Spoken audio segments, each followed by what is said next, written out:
Welcome to Adrift in Aldhalor, our weekly actual play D&D show set in our homebrew world of Aradun. Our music is licensed through Musicbed.com, and our sound effects are typically used through Syrinscape, that's what it's called, or TabletopAudio, depending on the day. I'm going to bring Shannon on now to talk a bit about our partners. Okay. Hello, everybody. Happy Monday. Welcome to Paradice. If you're a regular here, welcome back. If you're new here, welcome in. We are so excited to have you. Yes, I'm going to talk about our stream partners, starting with Arcane Spectacles. I have a question for you, Sean. Do you want to elevate your TTRPG and D&D gaming setup? Sure. Great. You can showcase your dice collection with pride using Arcane Spectacles' personalized dice display. Ooh. With options ranging from 1 to 5 shelves, each one custom engraved with the name of your dice set or character. It's the ultimate way to show off your collection. Sturdy construction and a unique touch of personalization make this display a must-have for any serious gamer. Upgrade your setup today and roll for the ultimate gaming experience with Arcane Spectacles, and visit them at arcanespectacles.com. That prompt didn't even talk about the ornaments, which I got down today, finally. Oh, because they were up above. Yeah, they were on my station over here, but I'm going to show you anyway. They also make these. And how? I don't, okay. Ta-da! Kind of blurry. Focus. If you follow the link in chat, you'll see a high quality photographed image of. Well, they make awesome ornaments too, and I have one that is engraved with our original party from campaign 1 and with my top 5 gals. I'm gonna need to make another one because I need to put Saskia on there. Yeah, that's right. Yeah. Okay, next we have Underground Oracle Publishing. They are a best-selling, any-nominated TTRPG publisher building new and exciting settings for the cipher system of every genre you can imagine. Each setting includes everything you need to explore its unique world, including lore, species, descriptors, foci, creatures, ciphers, artifacts, and all the rules that you need to play. Their current focus is Harrow the Blighted Plain, a crystal punk fantasy setting filled with fungal oases, massive sand seas, and long-buried magitech.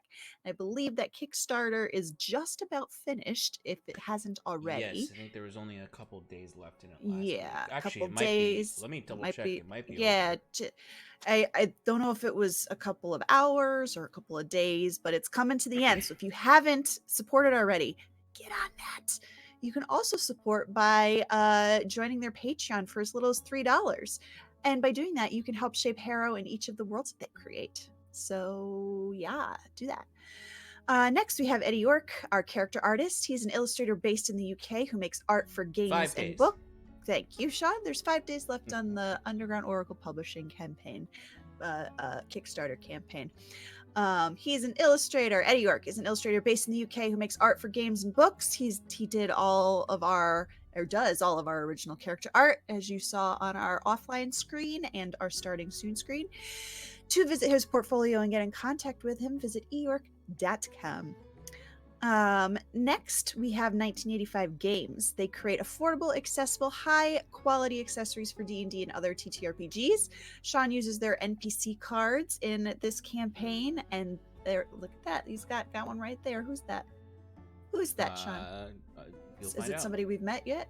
No. Ooh, wonderful. So, get your own set of those NPC cards to see how many amazing characters are there. And when you do, use the code ParadiseProd for 10% off your entire order. All right, last but certainly not least, a couple of miscellaneous things here. If you haven't already joined us on Discord, do that. We'd love to have you. Sean writes these lovely one-pager recaps, which he's going to read to you in a second. He's going to read you this week's in just a few moments. But all of them are there for all of our past episodes, including Campaign 1. Our backlog for Campaign 1 is up to date on YouTube, so you can put those on and listen or watch there too. And if you'd like to sponsor an episode or two of Adrift and Aldhalor, shoot us an email at paradiserpg.com. And be sure to join us on all the socials: Twitch, Twitter, YouTube, Discord, Instagram, TikTok, all the places. That's it. I'm done. Okay. Oh, goodness gracious. Sorry. You yawned and it made me yawn. That's how it works. You've got the empathy. It's links, darling. Well, I don't know anything. All right. Oh, Steph already put it in there.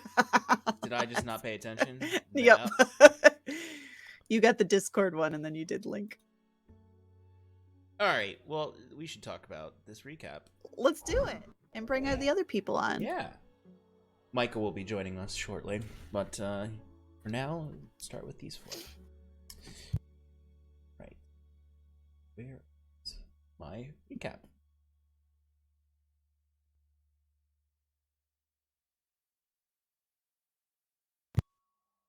There it is.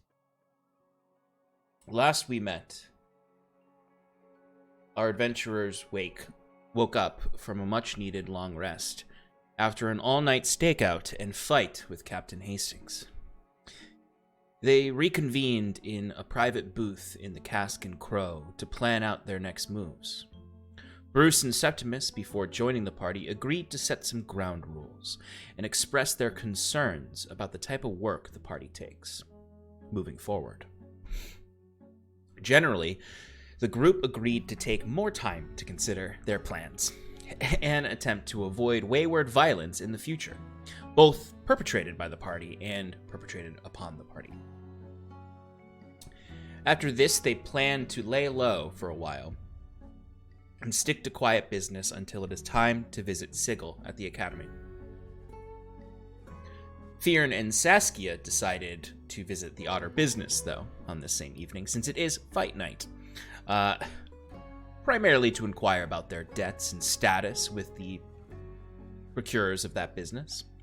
While Bruce, Septimus, and Jacquette planned to go to the Harlequin and Chalice to fix Torcal's gramophone and check in with Orin. On the way to the Otter business, Sass and Fyrin discussed planning better and not resorting to violence so quickly. Fyrin agreed, but warned Sass that when the time comes, the party should be prepared to use violence. As they approached the Otter business, Sass assumed a disguise with her new Mask of Many Faces invocation. That of a elderly old woman, somewhat hag-like.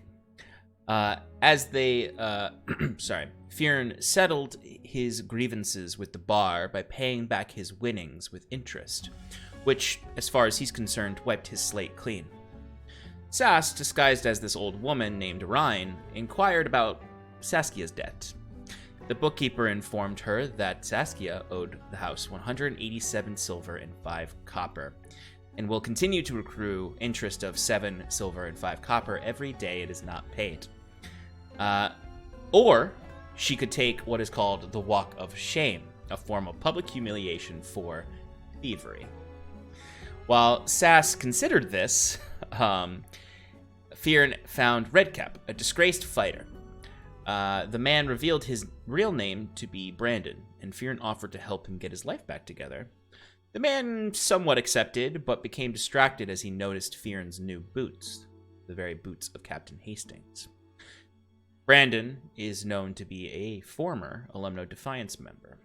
At this point, Fyrin distanced himself from the man and went to register for the evening's fight.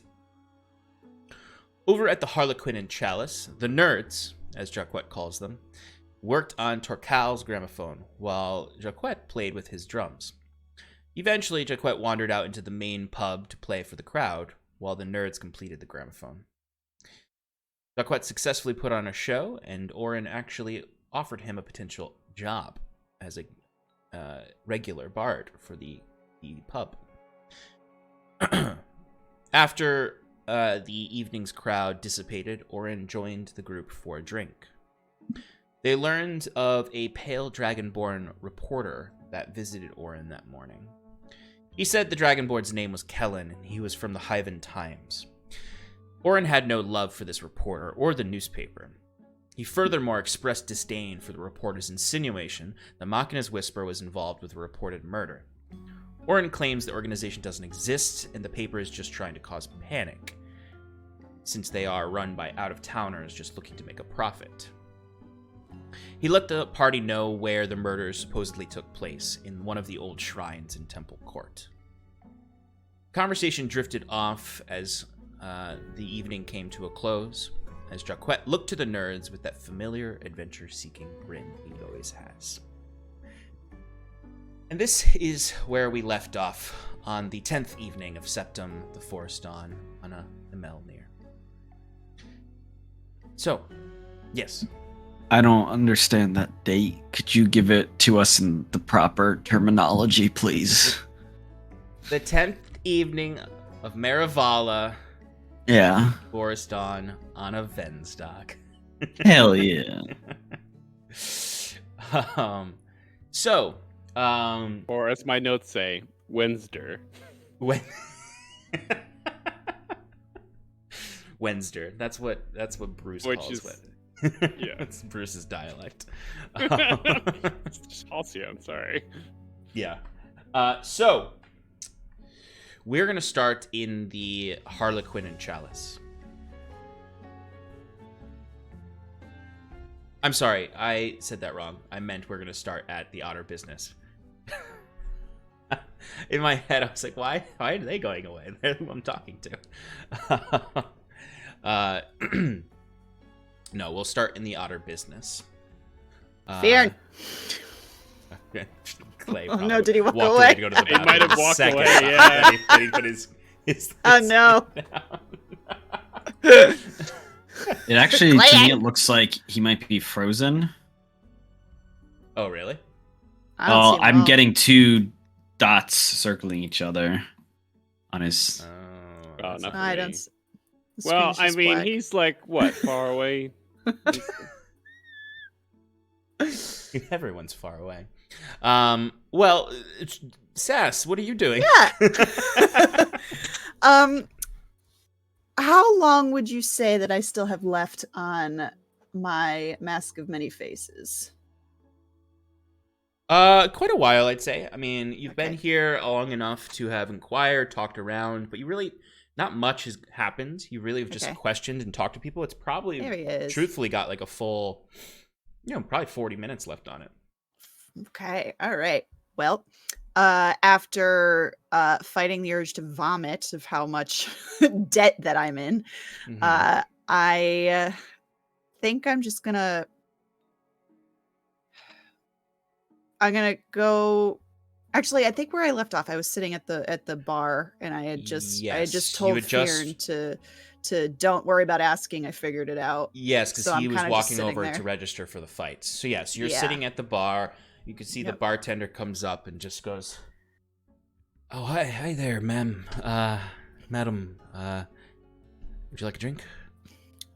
Takes me a second to realize that he's talking to me because I don't answer Hello? to madam. Hello?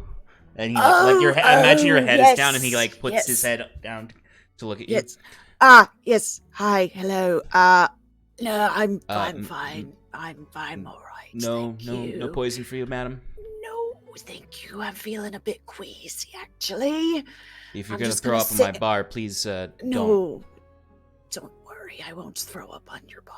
I'm just gonna watch the fight. Oh, you want to bet on it? No, no, thank you. I just gonna watch. and- Okay. I'm gonna have See to if I ask can- you to not stand Okay. where Yep. All right. paying fine. customers Okay. stand. Yep. Say it, but yep. You know, you can go I'll and get up lean and- against the wall with the other freeloaders. Great. I go lean against the wall with the other freeloaders, contemplating this walk of shame, and with every passing second, it's like, that's what I'm gonna have to do. There's no way I'm gonna get that amount of coin. I'm gonna have to do it. Okay, so as you go and lean against the wall, contemplating your mistakes, Fearn, you are able to sign up for the fights. You've been sort of trying to rile the crowd up to middling success to get folks to to bet on you or to bet in the actual fight or bet on the actual fight. But we can kind of flash forward a little bit to when that fight would be happening, which wouldn't be too too long later, unless there's something you want to do. One little thing, just how much am I allowed to bet? Because I remember You're not allowed to bet about at having all. a cap. Oh, I'm not allowed to bet at Yeah, all. yeah, because you can't bet on the actual fight if you're participating in it. Well, I imagine that the way things worked with the last time was I just put my name down and then they called me when I was ready. So there would be some time there for me to possibly sneak over to Saz and have a conversation. No, yeah, if you want to do that, you 100% can. There's definitely time. So yeah, I would head to the bar. I'm not there anymore. Yeah, she's leaning up against the wall. I think I would find Saz and then try and slip her a note inconspicuously. Like I would just like walk by her and maybe like drop it on the floor or something like that. Do you go for it, Sass? Yeah, I'll go for it. What does it say? Inconspicuously. It says... yeah, actually, I'm gonna ask you both to give me either stealth or sleight of hand checks. Okay. Stealth. I'm gonna go with sleight of hand because I'm disadvantaged on stealth. Ooh. Fair. 22. Okay. Oh, Fear. How's a 9 do? Okay, so basically, Fear walks up, stares you down, and like just throws it down on the ground in front of him, and walks away. Could have just fucking handed it to me. But you do pick it up. What's it say? It says 20 silver on White Eye. I'm good for it. Fear, stay away from Red Cap. That's all it says. It says, do you have 20 silver to bet for him? No, I have 19. So you can bet 19 for him. No, that's my. Oh, okay. No. I say he'll pay you what back. am I even doing here? Okay. Nope. Right. Nope.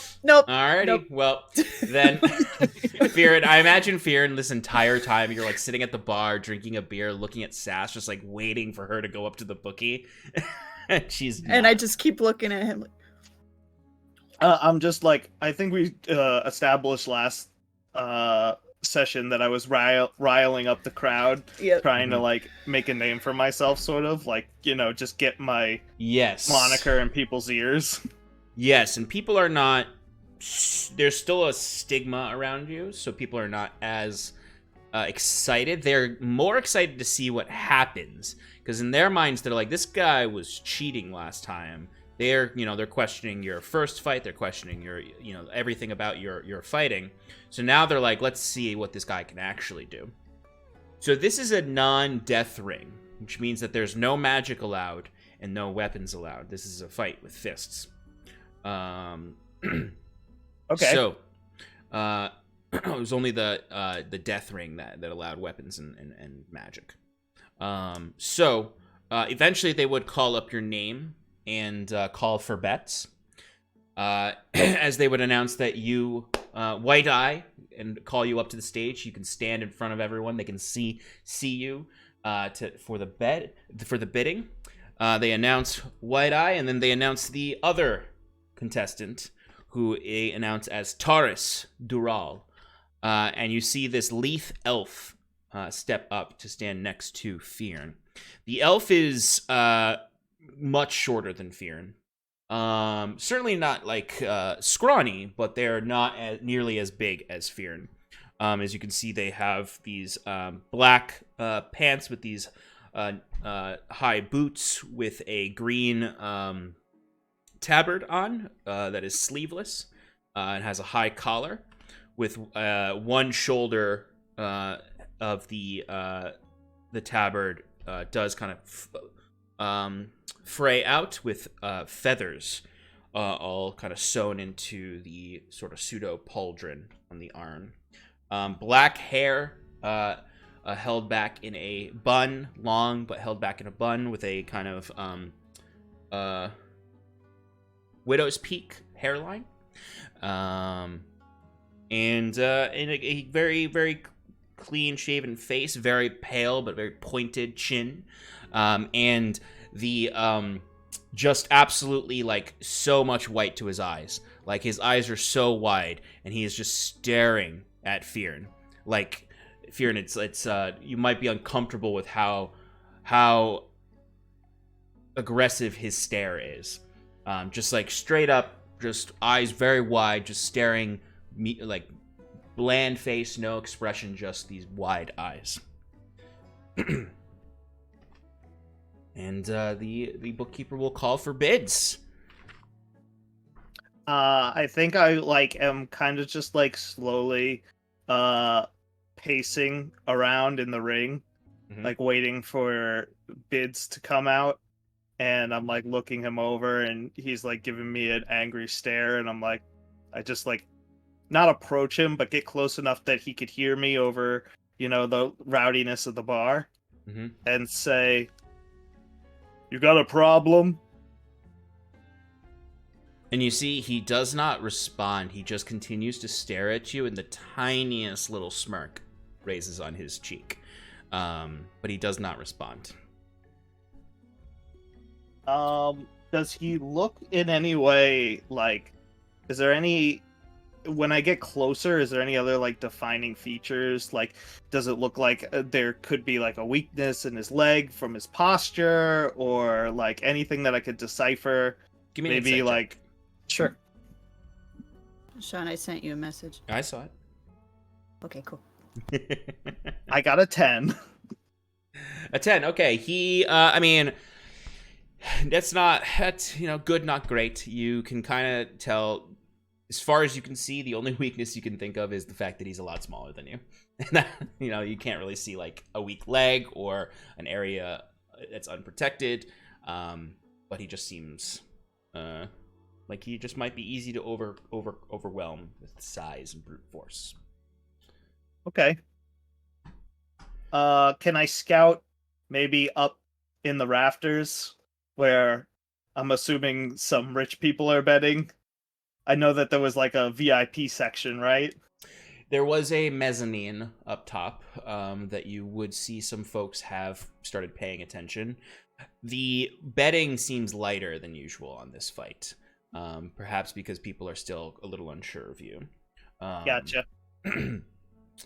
But after a little while, the bets would close, and the announcer would call out for you to join Terrell in the ring. Okay, I do so. All right. You can hear the announcer gets, the bookkeeper kind of gets up there, and you see they do their traditional moment where they ask everyone to please stand. And they take out a very, very, very old-looking gramophone, and there's just a very fancy song that plays while he is announcing everything. It sounds like the worst quality old gramophone sound of just an orchestra playing an operatic tune.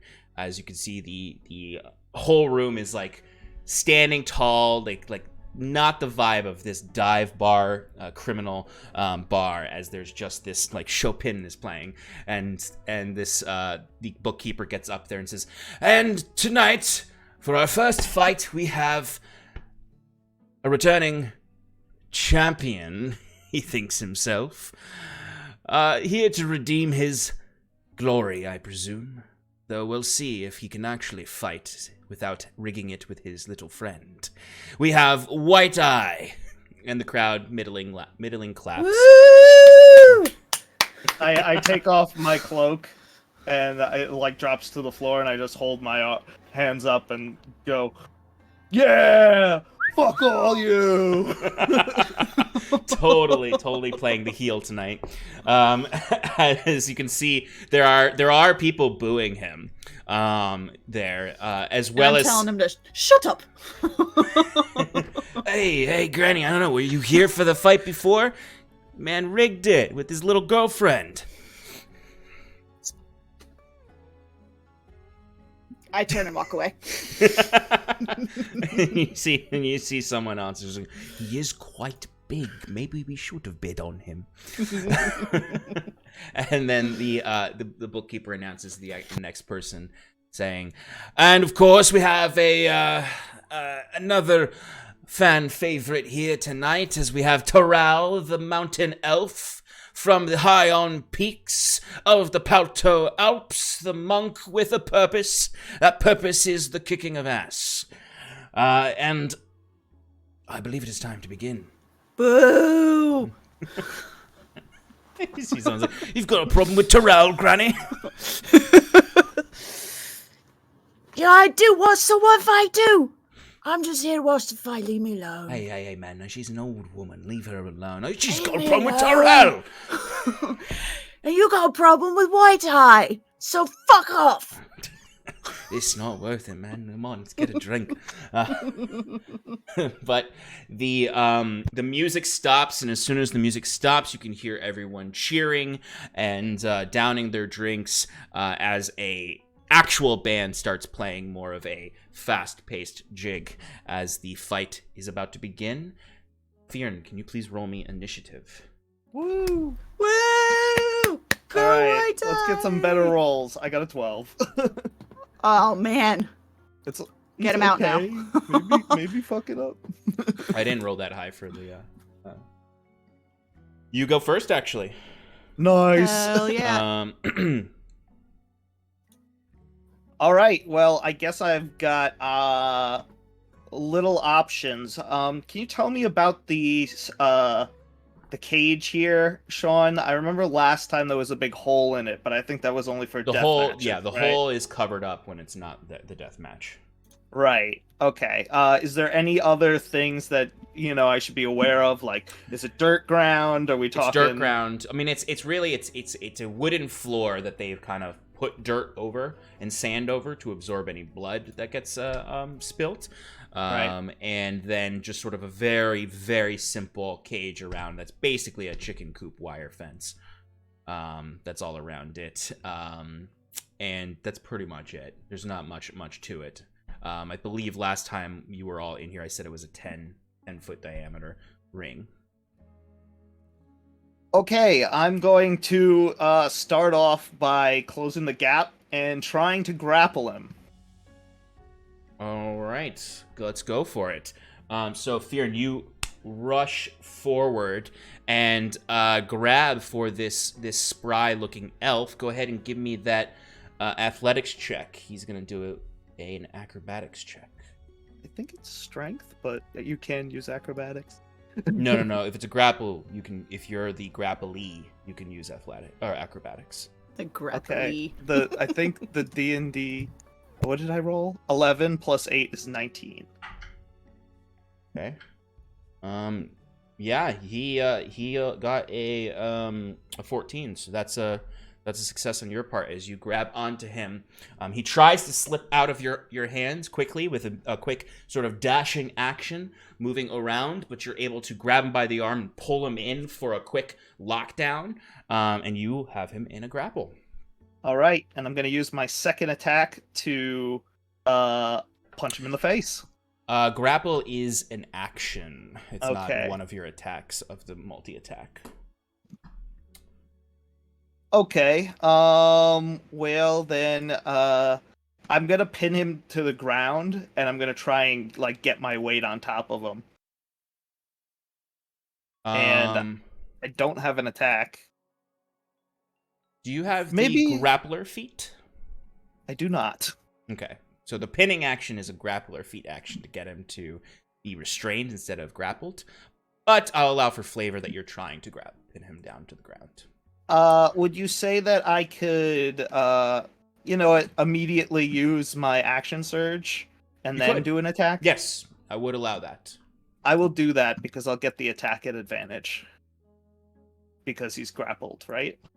Let me double check. Or would that be No, me actually, grapple, grappling? that would be restrained. Grapple only reduces the speed to 0.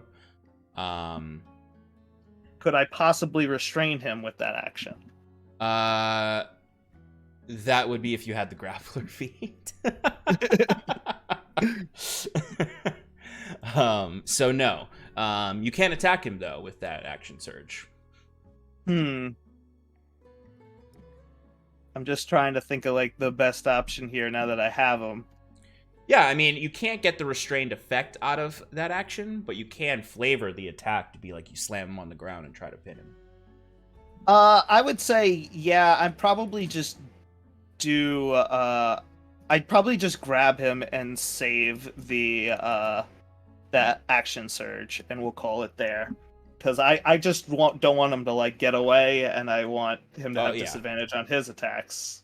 Unless that's not a thing. That's not what grapple does, unfortunately. Damn it. Yeah, I know. It's what grapple only reduces their speed to 0, basically. And you are holding them, so like you could drag them around.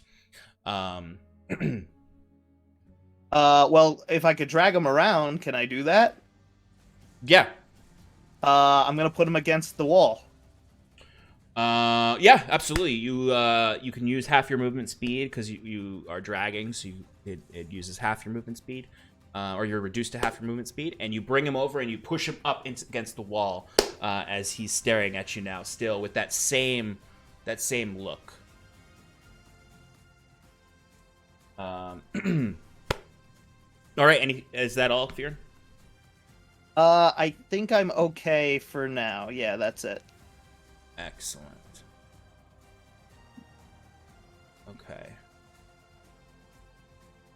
All right, so on his turn, he is going to go for an attack on you.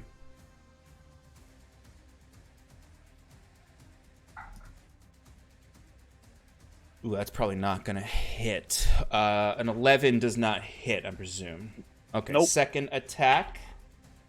Jeez, I'm rolling like crap. Second attack is a 15 to hit, which I don't think hits either with your armor.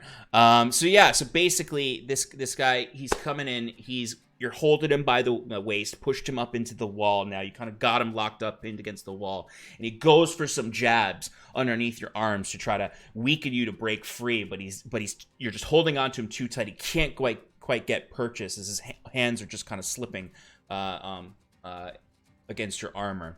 But that's all he can do. He's grappled. He has no speed. He used both of his attack actions.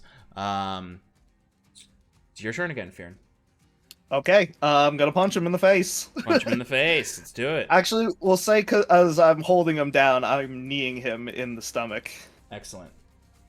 We're doing some MMA right now. 23 to hit. That will hit. All right, 6 bludgeoning damage. Doing it again. Oh yeah. 13 to hit. 13 does not hit. Okay. So you get that first strike in.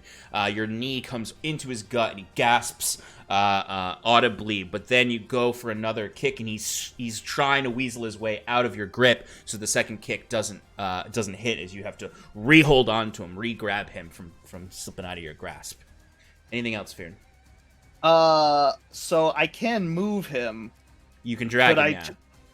I can't drag him onto the ground. Like I can't just like toss him over. You'd have to use the shove action to do that. Okay. Yeah. Can I drag him up the wall? Sure. So he's up in the air. Yeah, I'll allow you to kind of push him upward so he's off his feet. Yeah, let's go, Fear. That's fucking right. Let's flavor it this way. My first attack was I lifted him up. Sure. Like with movement, and then I had him on my shoulder, and I like slam them both to the ground. So now we're both on the floor.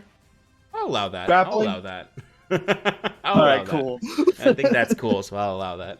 So yeah, so you slam him down to the ground, and he's kind of like trying to drag himself out of your grip, but you just kind of like pull him back and hold on to him still. All right, his turn. He's gonna go for another strike on you. Okay, this time it'll hit with a 23. I mean, no, because no magic is allowed. So first attack is a 23. And let's see, where is my dice for damage? There it is. You are going to take 10 points of bludgeoning damage, as he is a monk, so he gets an actual attack. Right. And he is going to attempt a stunning strike on you. So give me a Constitution saving throw. DC is 14. That doesn't count as magic. It's okay. I got a 18. I'm fine. Okay, so you are not stunned. So his second attack is going to, I think, miss with a 17. That just hits. I have an armor class of 17. Okay. All right. It's going to be 11 points of bludgeoning damage. Okay. And he is going to attempt to stunning strike you again. We've got another We'll con see. save, DC 14. Ugh, I got a 1. Okay, so you are stunned, which also ends the grapple. So he... You hear the crowd erupts into cheers at this point, and Sass, you do hear someone say, "Oh, see, he's a big fella, but he ain't got no strategy. Look at him Shut the there, fuck old up. days. Shut the What's your fuck up." problem, Granny?"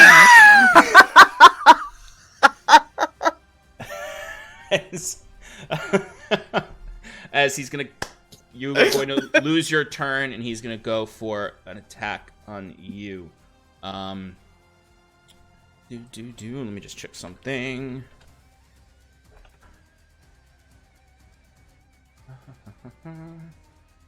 Stunning strike.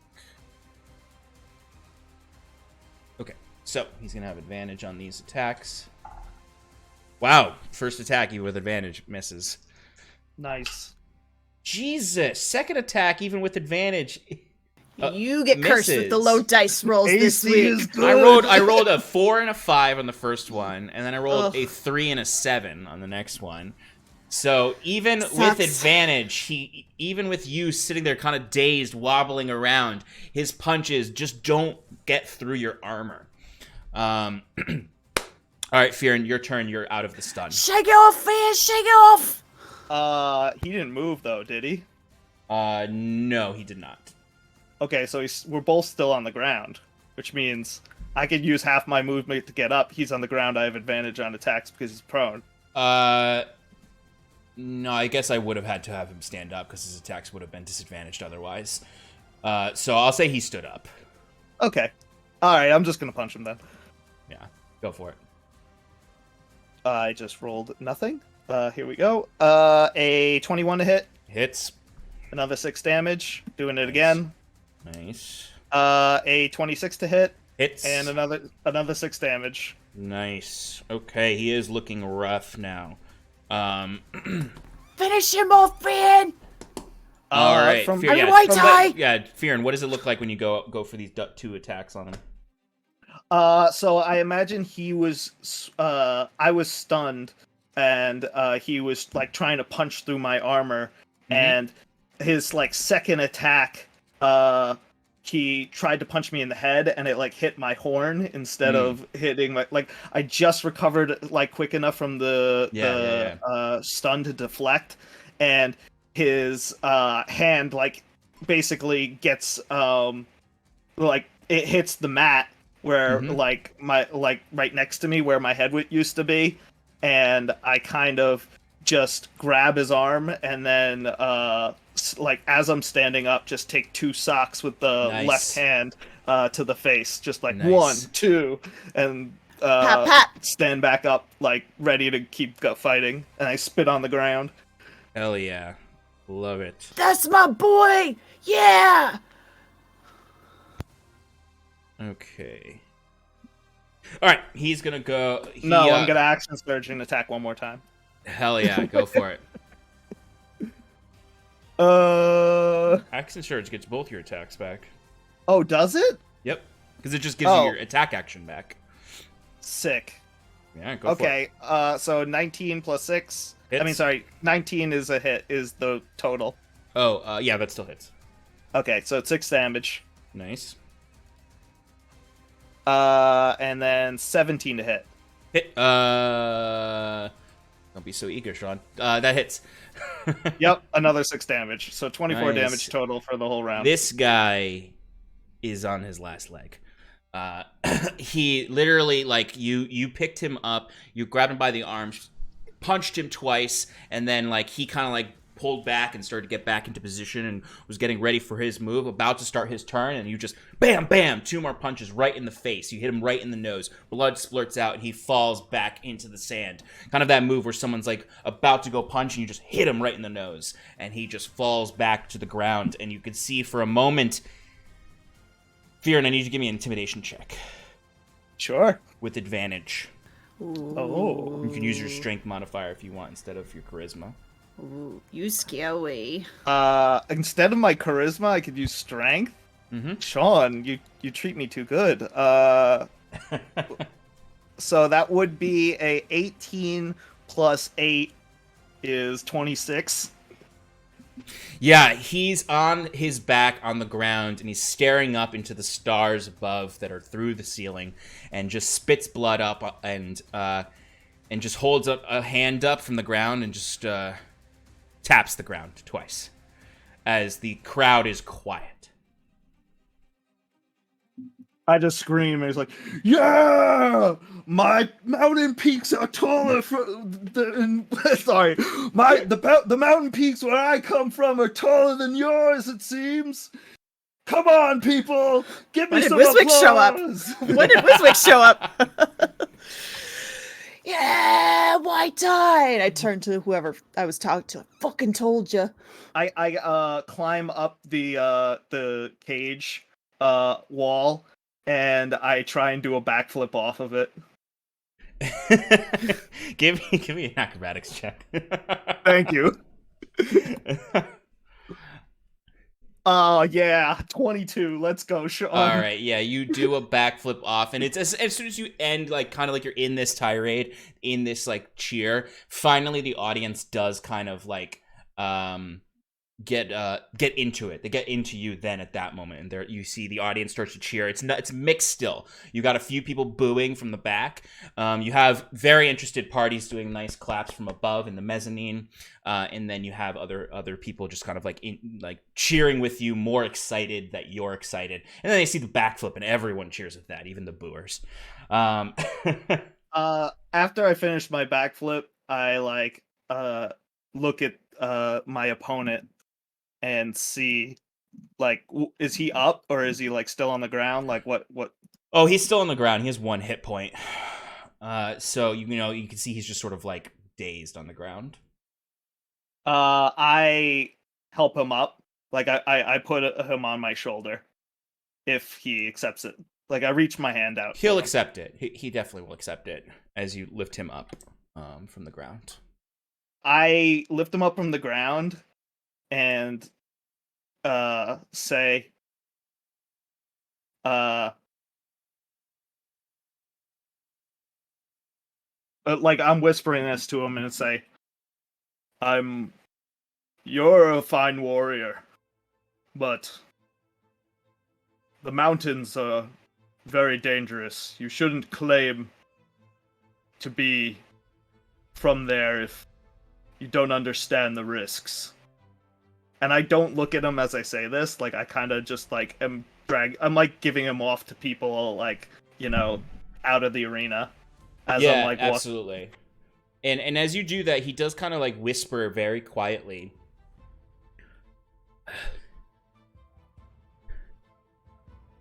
Might be a show, but I am actually from the mountains. As he spits blood into the sand, and then the crowd pulls him away from you. Fion's a little taken aback from this, and he says, he just, like, scratches his head, and he's like, I didn't know there were so many peaks in the world.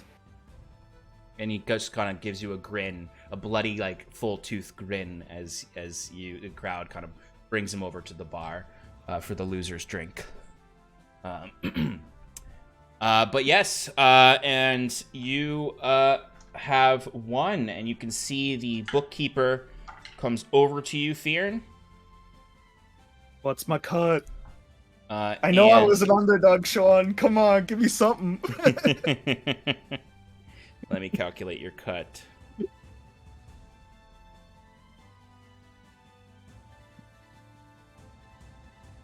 Okay. So you see he comes up to you, and he lights up a half-smoked cigar with a wet, chewy end to it, and looks at you and goes, "Oh well, I didn't think that you had it in you without faking it, without breaking the rules. But deal's a deal. Here's your cut as a fighter for tonight." And he drops a very small coin purse into your hand, which, when you open up, has 8 silver pieces. And actually, no, I'm sorry, 9 silver pieces. I'll take it. Uh-oh.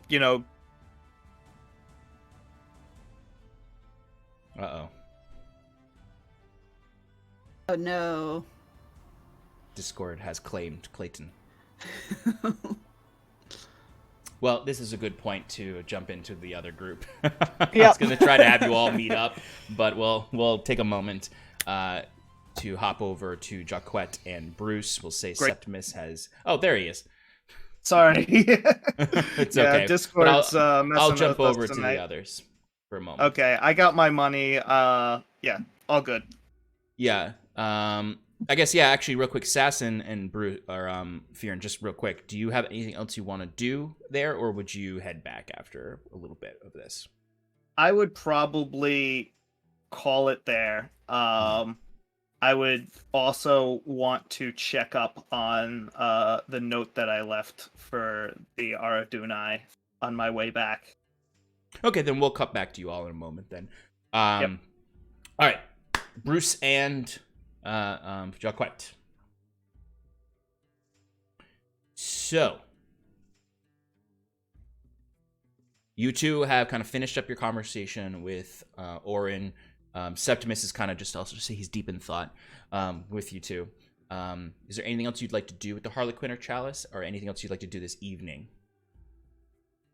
I imagine it's very late at night, so It is. Yeah. It's approaching midnight at this point. Yeah. Okay, So, so yeah. you want to just head to the Cask and Crow, or are you going to stay here for the night? We probably And- go to the Cask and Crow. yeah. Okay.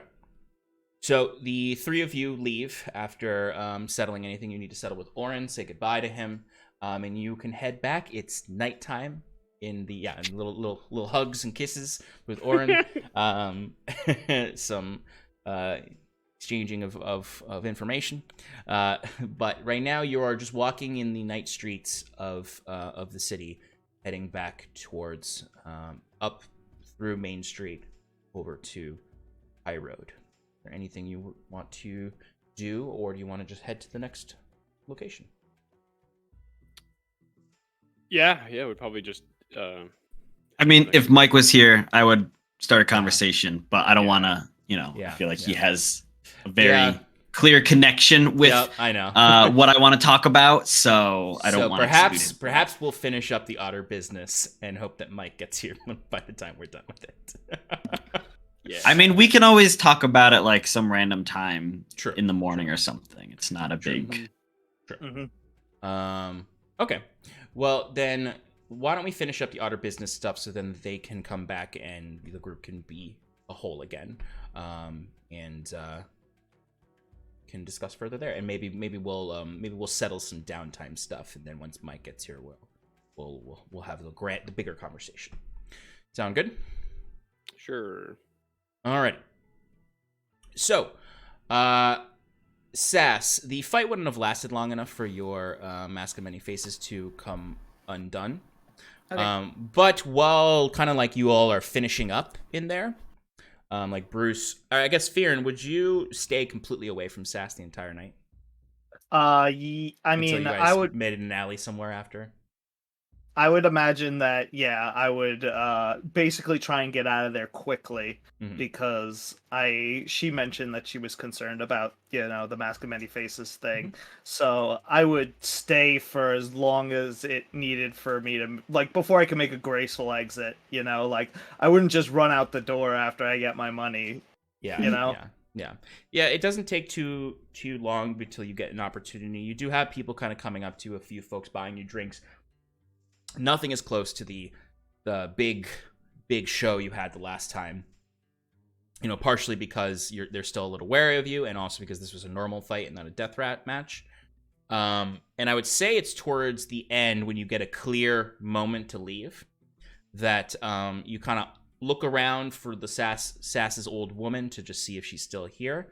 And it's around this time that you would look over and see her, and you would notice that like she's not completely turned back to Sass, but like it almost looks like the old woman is crying, but really it's just her disguise slowly dripping off and down, and you can kind of start to see Sass underneath. You can see the hair is starting to show underneath. You can actually even see Sass's bandana a little bit. You can see the green skin is dissipating to the pale. I waste no time, Sean. I take my cloak off and I start heading like shoving through the crowd towards her to like cover her up. And as like you're coming towards, I was kind of just like clocking you and just like looking for you to like make your exit, and then I see you making a beeline. What the fuck's the problem? What? Look at your face. It's Look at your face. It's doing something. I put the cloak over you. Fuck. All right, come on. It's like a comically large cloak on you. I lost track of the time. Thank you. Let's go. Nice fight, by the way. That was exciting. It was fun. Could tell you were enjoying yourself. Yeah. Did you know that there were other mountains? Yeah. Like, yeah. I hadn't seen any in my travels. I thought that they were all up north. World's a pretty big place, Fionn. Pretty cool. Two of you get out into the evening air. You can hear kind of like as you're walking, and like you can adjust the cloak to be more normal looking and not like you're in a bag. As like as you're leaving, like the bouncer like cries out like to Fionn, just saying like, good show in there. Welcome back, you big fuck. I'm coming back for you next time. And I like scratch my nose. And with that, we're gonna take a short break because Mike has just arrived. Yay! Get him in here and see what happens next. All right, folks, we'll be back very shortly. We're just gonna bring Mike on in here and get us all set. See you soon.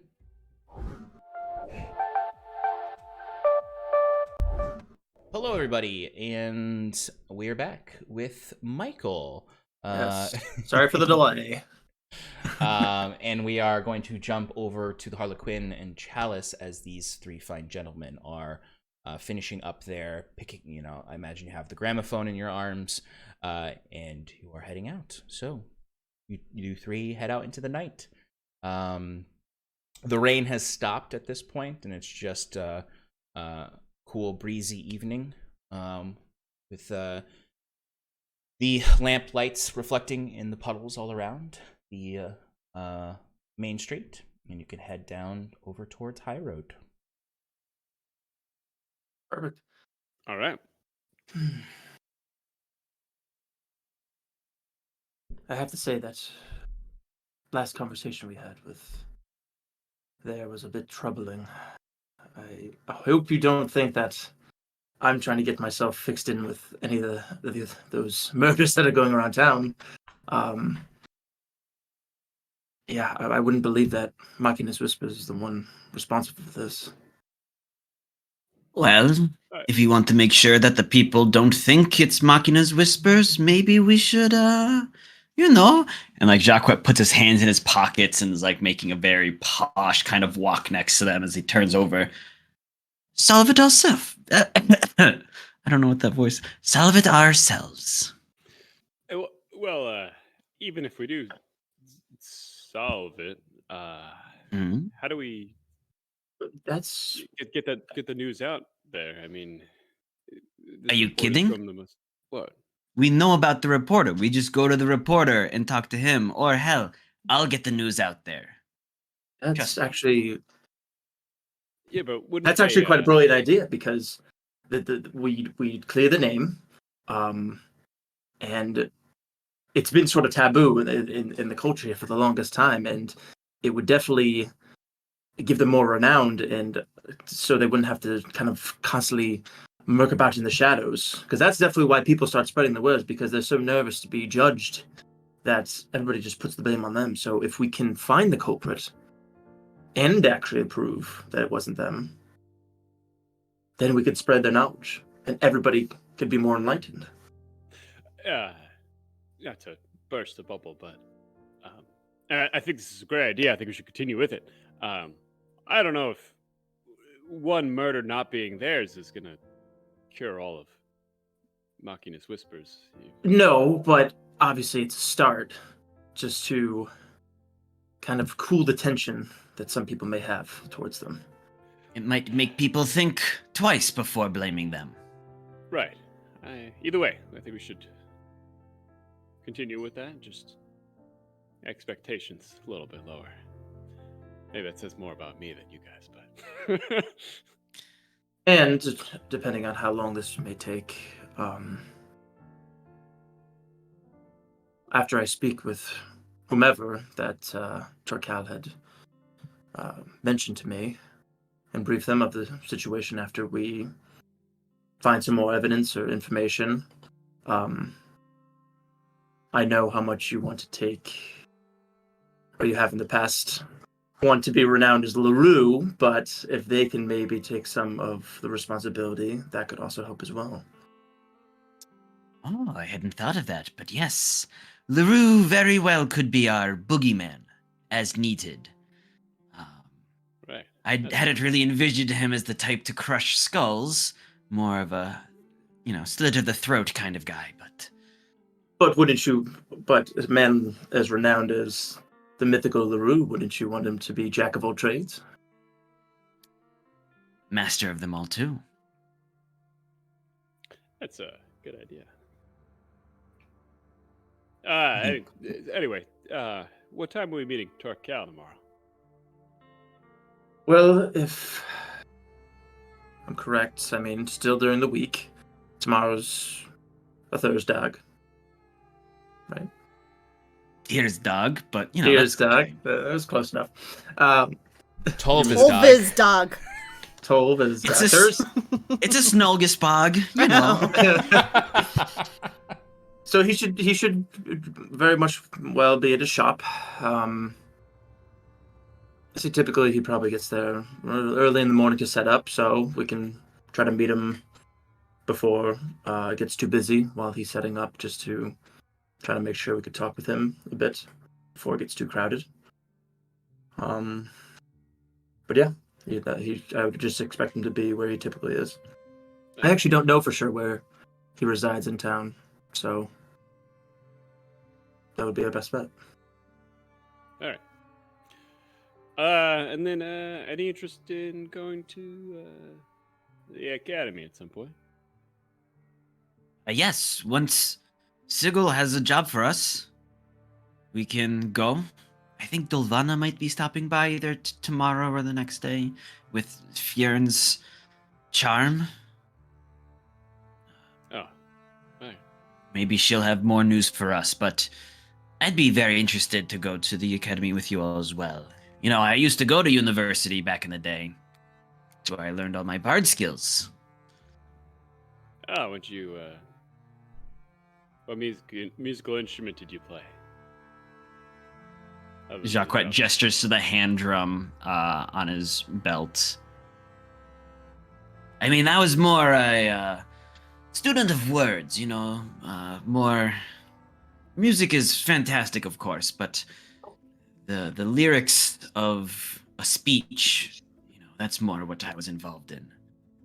Oh, all right.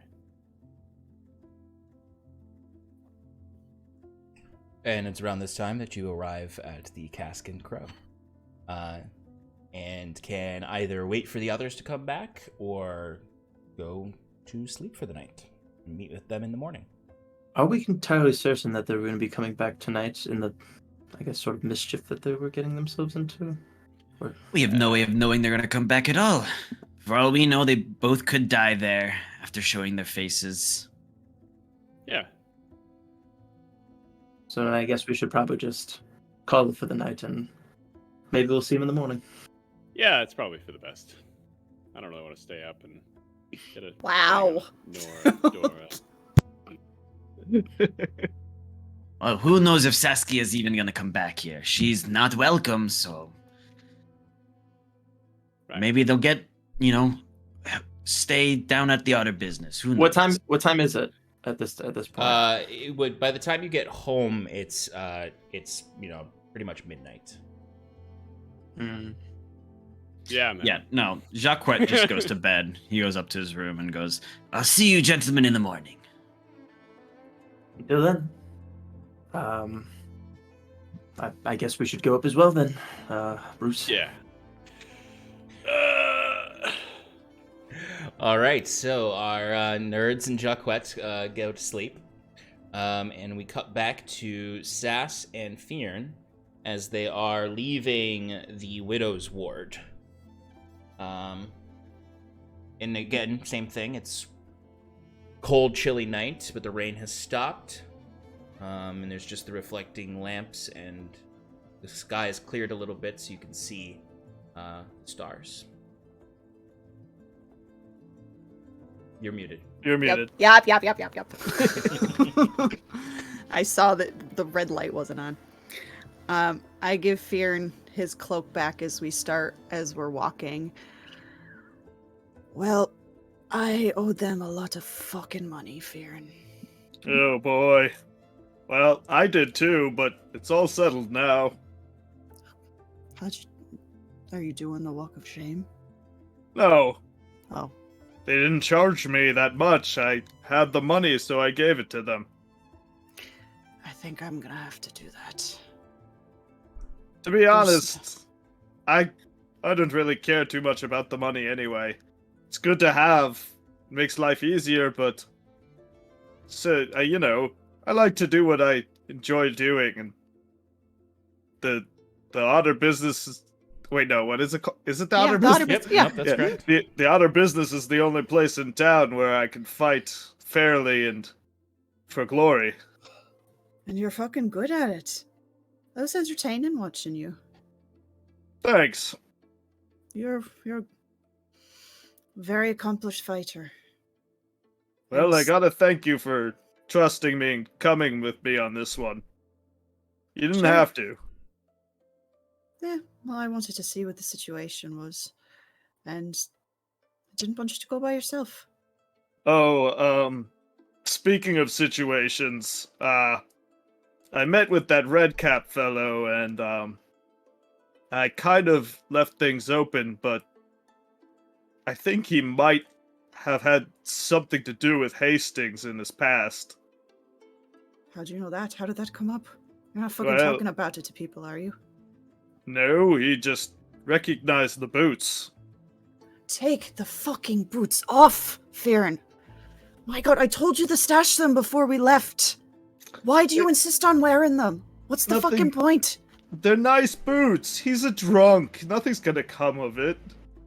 You don't know that. You need to put them away. He's Especially not even a since it was part an of their crew open-ended. anymore. It doesn't matter. If It doesn't anything, matter. he could be a good source of information for us if we ever want to find them. You need to put the boots away until this blows over. It is not smart to be walking around with a fucking trophy in a place like this.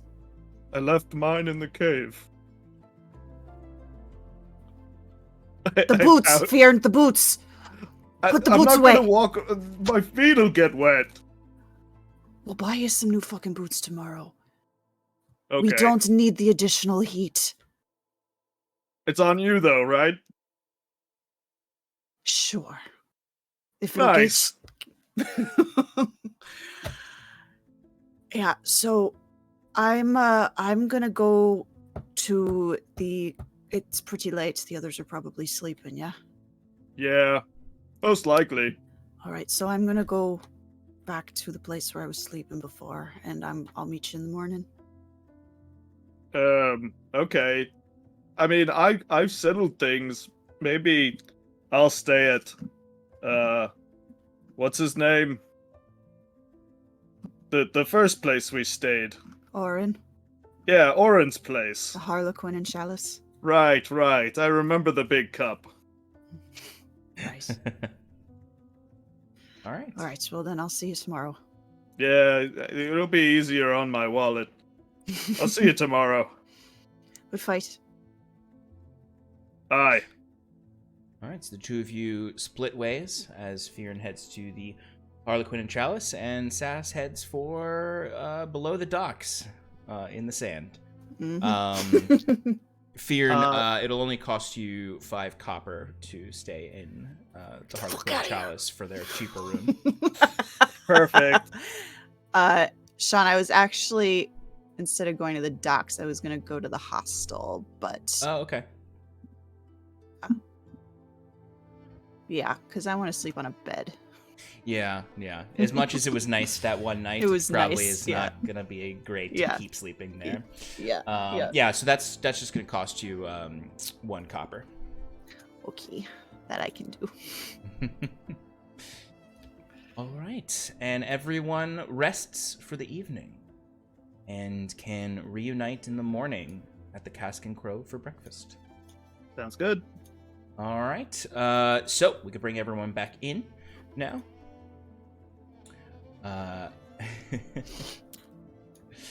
So, all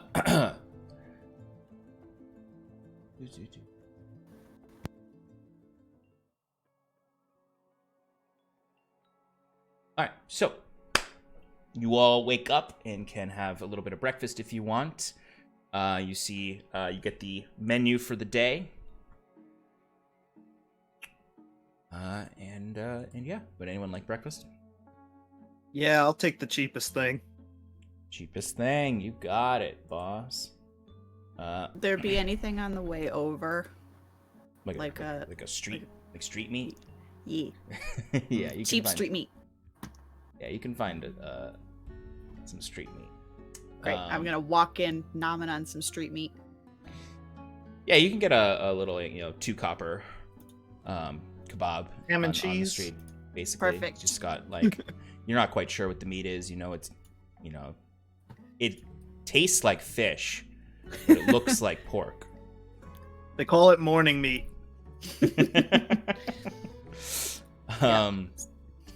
Inside, folks have some options Wow.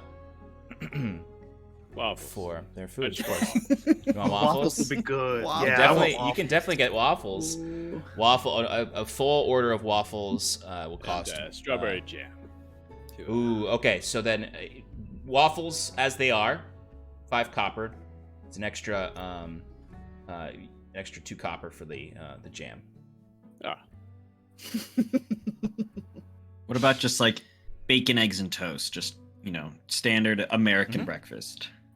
Yep, standard bacon, egg, and toast will also run you a we'll say a little bit more than just that. It'll be 6 copper for that.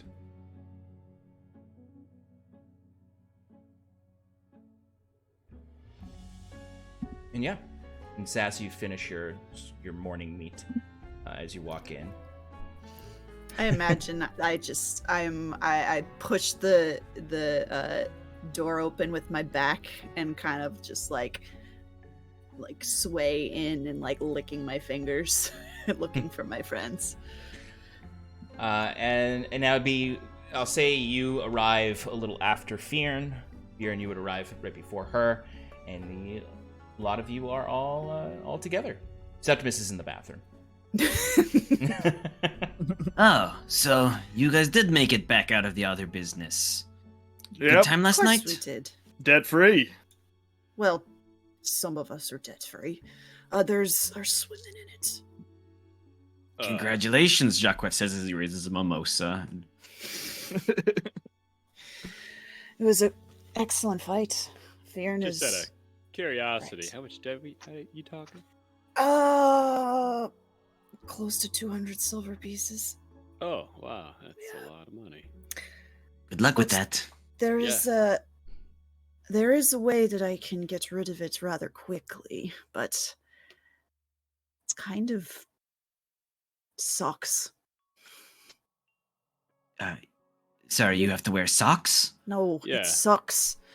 Oh. Well, have- that makes sense. I don't think that they would just allow you to waive away your debt, Wait, yeah, you could just kind of wave away your debt with this? Well, you Oh, could yeah, like pay. clean some dishes or something? Oh, fuck! I didn't even ask about that. Maybe I'll try that first. I mean, But- usually working to pay your Sure. debt off is usually the best way to course of Well, action. I'm going to try that first, but I get the feeling it's not going to be an option. I'm going to have to do what's called a walk of shame. Have you ever heard of that? Yes. Oh, yes, of course. I've seen many a fool take the walk of shame. What is I it? actually took myself a walk once or twice. Usually it changes from venue to venue, but it involves whoever's indebted, walking amongst the crowd, in the crowd, having a good time with them, heckling them, throwing things at them. Depending on the venue, sometimes it's, the crowd will pay for nice things. Sometimes they'll pay for not so nice things. I feel like at the Otter business, it's probably trash and refuse from the back that they would be hurling at you. And of course, everyone wants to buy it because they don't want to be left out. And if they're a good business, the Otter would not allow any outside trash. That's the thing. Some people try to sneak in their own trash. And can't have that. That doesn't sound. Yeah, like who would want to Too sneak in a bad. fresh tomato also? That's like saying I can't drink on the street. I don't get it. Well, Some that people don't seems like to it. be seems to be the only way to erase this debt quickly. Wait. So, So you just have to, for 180 silver, you could just Well- walk and get trash thrown at you? Well, That's I what think it it's a sounds little like. That's more an than that. amazing way to make. well, today it's going to be 187 and 5 copper because it goes up by 7 silver and 5 copper every day. So it goes up every day. So should probably get it taken care of sooner rather than later. I mean, we should all go at this rate. We No, can become what? rich. Just get trash thrown at you? But that's the thing. No, I no, don't think it you- works that way. You don't No. make money. Your debts are forgiven. And I don't even know if they're going to forgive your whole debt. I feel like they'll stop the compound interest and, Yeah, We'll I think probably it's make pretty you do much more. like Don't how give much the gods money, any ideas. It's like how No, much money I they mean- make off of the trash will be Right. subtracted, I'm assuming. And then you gotta live with that disrespect, Oh. around town. Everybody Whatever. knows you're a thief. You probably can't buy anything, and the I I don't could have a probably great write a song reputation. about it. We don't need a song. But Why not?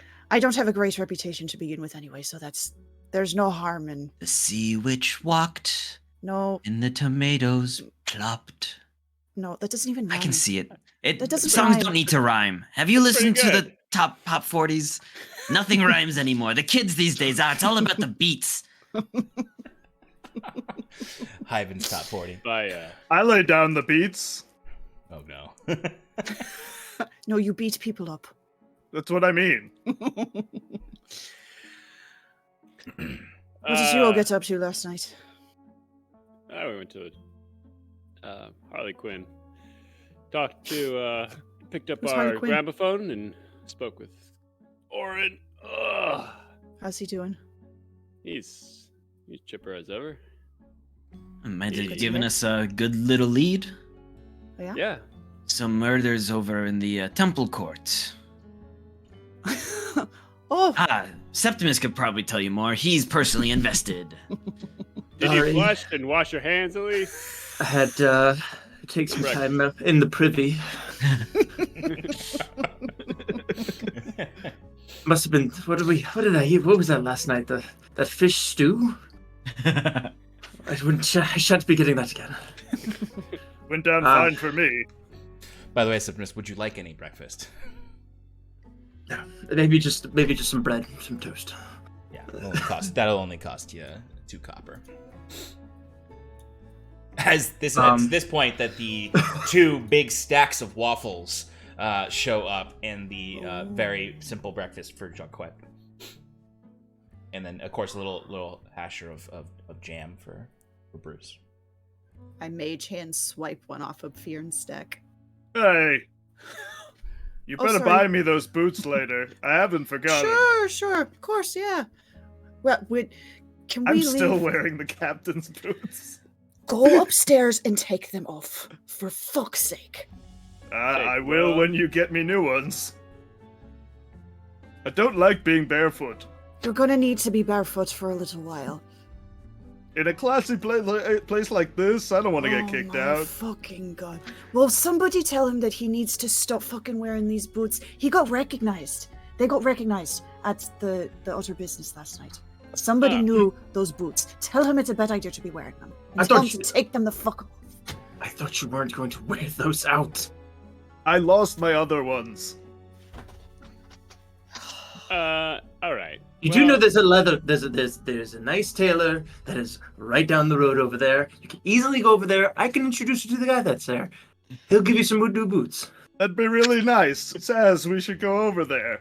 Yeah, we should. But first, go take them off. You're not leaving here wearing them. More important business. We got a lead on some more potential work. Fearon can do whatever the fuck he wants. If he wants to wear those goddamn boots, fine. Who cares? I care. It's his business. He'll get in trouble. He'll get attacked. Just remember... I was a part of that crew. It's not just him. Pointing at him.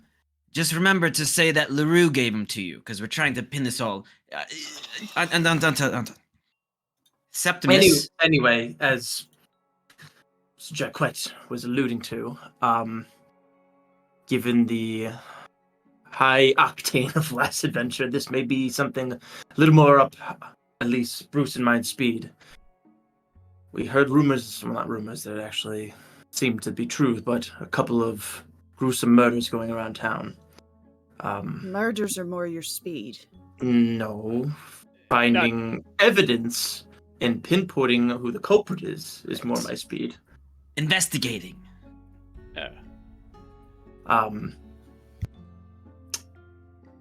And more so because there are rumors. The rumors are that it has been conducted by a group within the city known as Machina's Whispers that I do not believe is true.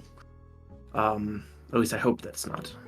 But that kind of gives me my invested interest in the matter, personally. But I'd like to clear their name, though. Doing a little aside to Sass and Fearon, Jacquette goes, Machina's Whispers are a bunch of... it's a cult for metal worship or construct worship. Now, I'm not that sure for that for certain. I don't know exactly what the doctrines are. I'd like to learn more about that. However, they are sort of outcast because of the cultural tradition of the After Islands are predominantly elemental. How do you know about them? A friend of mine, they have mentioned it to me where to find them. Well, Or at and least- you've got your buddy Sal. And that's, yes, my work and partnership with Sal and the work I did with my own back here has kind of allowed me to, I guess, gain an audience with whoever they are. So, your friend, you've done business with them before, and you trust them? Yes. And you're free to meet that person if you want, because Bruce, that's where we went last night, was to pick up the gramophone for Bruce to fix. Torcal. We're meeting him today to give him back his fixed equipment. Oh, yeah. I bought this sword off of him. Nice guy. Pretty sure that was Audubon. Audubon. Oh, Audubon? My bad. That was the old turtle. No, this is an elf. Okay. I hope it's not the one I beat up last night. What did he look Probably like? the same one. 100% the same one. His that'll name be so started with a awkward. T. I can't remember the rest of it. He said Yep, he was from the definitely the same. mountains. 100%. Torral, I think was his name. Oh, thank goodness. Pretty close. Oh my god, that's Torkal's brother. And the 9. It's possible.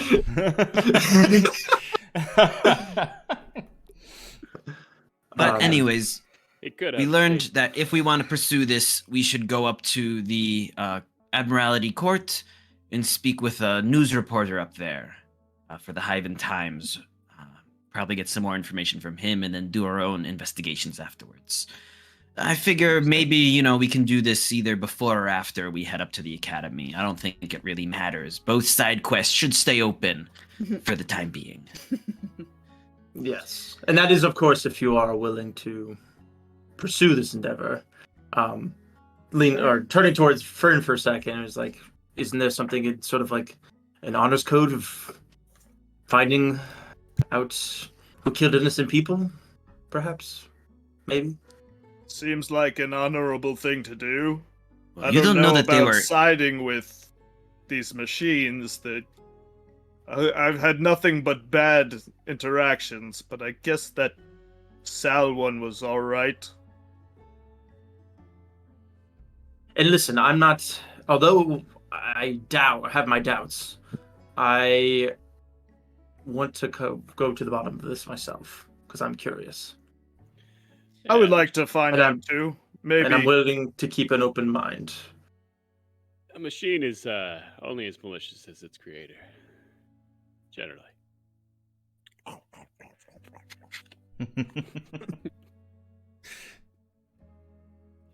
Okay, so what do you want to do for today, though? So I know you're waiting on Dolvana to. Yeah, I think she said she was coming in the morning. I'm not sure though.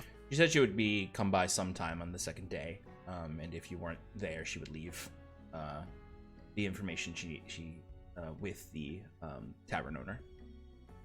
So you can either wait for her until that, and then go about sort of whatever your errands you need to do today, or you could just start going about errands and check back later. Yeah, I think we would go to Torkal, and yeah. Okay, so start with And then Torkal, and possibly- then come back. News reporter. Yeah, I don't know if we want to Okay. do 2 in 1. Yeah, that's totally fine. So Torkal first. Yeah. Boots Yeah, first, then Torkal. Boots first, then shopping. Torkal. Let's do just quick shopping. Anyone that needs to do shopping. Yeah, I guess we could just get shopping out of the way, and then you can head over to. Yeah, we Torkal. don't need to RP the boots. Yeah. No, I don't plan on it. Are these real suede? They're trade-ins. They're trade-ins, Sean. I'm giving A lot of things made of wicker in the world. There's got to be some nice. I could probably get a good amount of money for the captain's boots. No one would take those. Damn it. Because they would, and I'll say we don't have to RP this, but they would tell you those are very clearly part of the typical outfitting of the Alumno Defiance. Truthfully, you'd actually probably be able to sell them at the flea market, but not any, like the leather maker and the tailor, they wouldn't take them. With the flea market, someone would buy them. I'm gonna keep them. Okay. Sean, well, is there a... Oh, sorry. No, you finish. Are you, Sass, are you just getting him some scrappy boots? Real shitty boots. I'd like, and we don't need to RP it, but I want to go back and forth with the person and trying to get them as cheap as possible. If they're not up to snuff, though, Sean, Mhm. I want them to be at least equal quality to the shoes that I'm currently wearing. So all of this arguing is happening 3 ways, where you're arguing for it to be cheaper, he's arguing saying these boots are too cheap, and the person is just frustrated. Give me a persuasion roll. Oh, okay, 19.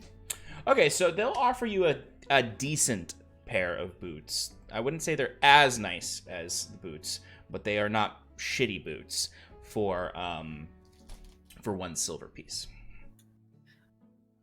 Okay, I just quickly hand it over, throw the boots at Fear, and go change. I do it. Okay. While that's going on, other purchases, simple purchases, folks are looking to make just to get out of the way. Multicolored lollipops. Mm-hmm. And then I want to see how much a bag of holding costs. Sure thing. How And much if I did I need to charge you for the haggle, lollipops last time? I don't remember. I might have it written down. Hold on. Let me look. I think it was really cheap. Yeah. Yeah, it should be like 2 per 1 copper.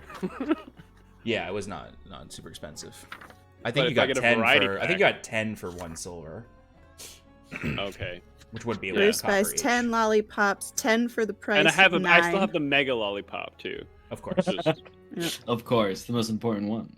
yeah, I can't bring that one out just yet. Yeah, I But don't have I the gotta price. refill my So stash. we'll say it's 1 silver for 10 lollipops. All right, cool. Basically Variety 1 copper pack. each. Okay.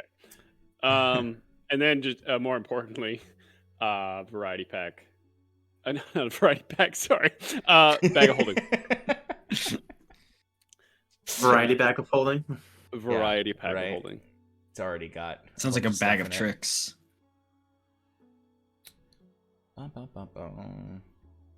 Okay. And you said you wanted to try haggling this? Yeah. Okay. So go ahead and give me a persuasion roll to try to haggle. Without haggling, just pure price, it would cost you 500 silver. Okay. Definitely don't have enough of that. I rolled an 18. Or 25 gold. That would be Okay. gold. Variety 18? pack of holding. Yeah. It can hold 6 different items, but they have to be different. So yeah, so the person's willing to come down a little bit for you, but not by that much. They're really trying to get. They don't have that many in stock. This is their last one, so they'll come down to 475 silver 400? and 75 silver. It's 500 silver for a full bag of holding. Yeah. How much does my emerald sell for? With the Good question. With drained water elemental. Yeah, let's check.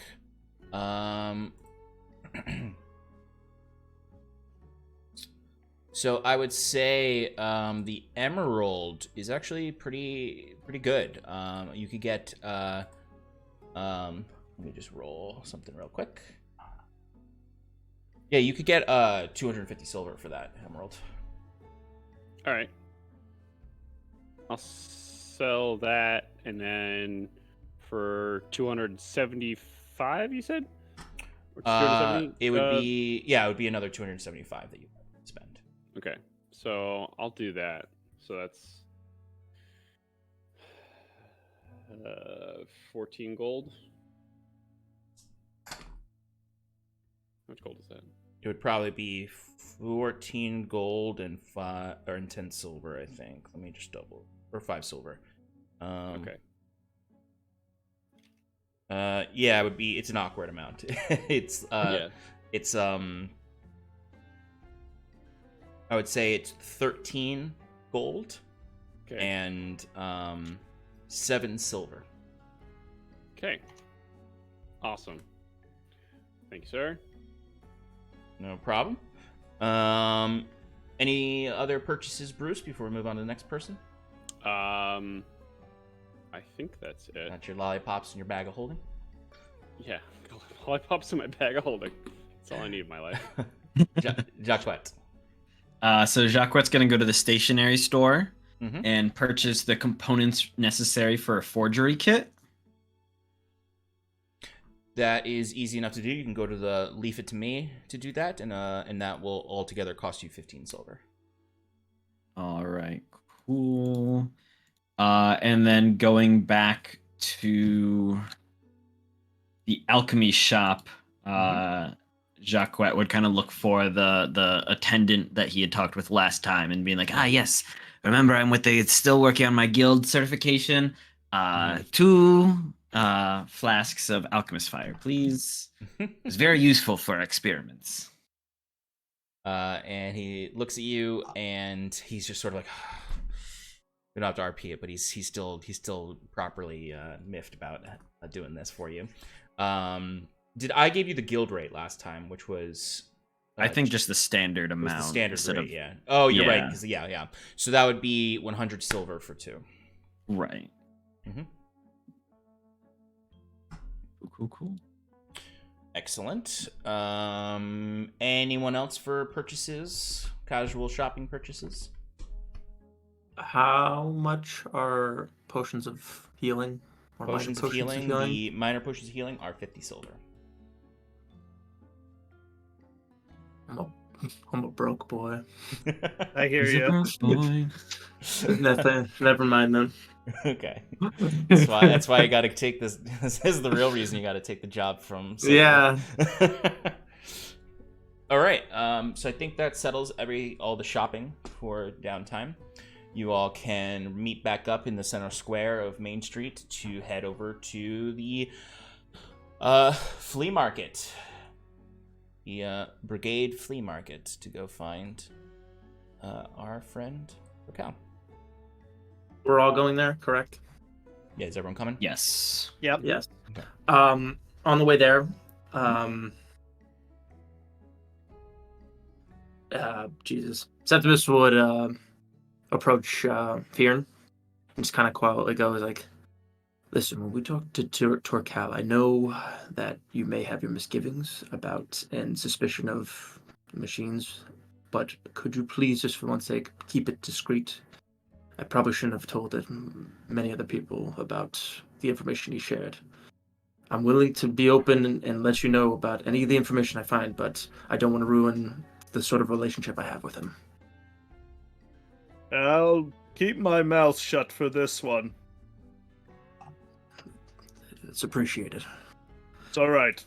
I mean, you feel free to question him if you feel about his character, but maybe don't let him know that I told you about the whispers. What if he's got some sort of mechanical device on him? They're kind of dangerous. Like, what if I need to protect you? Well, I'm not quite sure. What sort of advice would he have to hurt me? I don't know. The captain had that firing pistol thing, and the lady in the house had the crab that was in her jacket. I've seen these machines to be quite dangerous. I just won't touch anything. Well, it's like that's probably for the best. And again, I've known him for a long time. He's a friend. I would not expect him to harm me, just by, especially with us fixing his gramophone. Grandma, what now? And that's where the conversation trails off. So yes, you all would approach. You would head up. Where the hell did I put my map? You would head up the Old Gate Road, eventually finding yourselves at the Old Brigadier Gate District, which is basically just sort of a road that circles the old gate that has no actual doors to it and is just basically an archway that this flea market is built into. So you have this ruined fortification from ancient times that is very, very tall up into the sky, but also has had many bricks taken from it. And then kind of attached to it is just this envelopment all around it, almost like an insect nest that is formed around this gate that is just massive tents that have all kind of connected into one overhead tent that covers this whole area, where at one point there might have been like individual pavilions or individual canopies that now folks don't take them down, so they just have formed into this giant tent. And inside, it's very much what you'd imagine a flea market is. It's just rows and rows of tables with just junk everywhere. You actually, like, if you're really looking for cheaper goods, like, you could come here and look for things. So, like, if you wanted to, instead of, going to the guild alchemy, approved guild alchemist, you could come here and talk to the backwoods alchemist. to try to get health potions for cheaper. There's other stuff here that you can try to get for a cheaper price. But you go and you find Torcal's shop. You can see everyone. It's basically just a table with scrap metal and other devices on it. You can see there's a reacher grabber, and there's not many people coming up to it, but he's talking to this what looks like one of those street urchins who is just like holding up like coppers that he's probably found. And you see he just sort of looks and just waves the kid off before making eye contact with you all. Torcal, I believe you'll be happy to know that we were able to, or Bruce mainly, was able to fix your machine.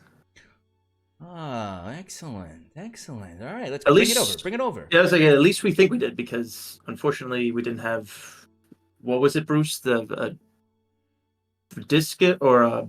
You didn't have a disc or a cylinder. All right, Yeah. bring it over. I think I got some junk back here. I can try playing on it. All right, put it here. And he just sort of starts to move things away. Put his spies like, oh, okay, all right, let's see. And he's just inspecting it a little bit. He's like, oh, a little smudgy here. You should have cleaned it before bringing it back to me. Yeah, we didn't really have the proper cleaning tools. That's okay. You could easily wipe that off. That's not. I'm very impressed, but I'm gonna hold my full impression until we hear it. And you see he goes into a crate behind, and you see there's all these wax cylinders in there. And he's just looking through them, and then you see he reaches into the back where he finds one of the actual vinyl discs and pulls it out. And you can see these have like this grooved carvings in it from the actual magical spell that creates these. And then there's sort of like this imprint of tiny runes all over it that are just kind of a side effect of the magic. You see he slowly places it. All right, and you see he starts to wind it up to get it ready to go, and then lifts the needle, places it down, and you all hear very, very muffled, just sort of this sound that's just sort of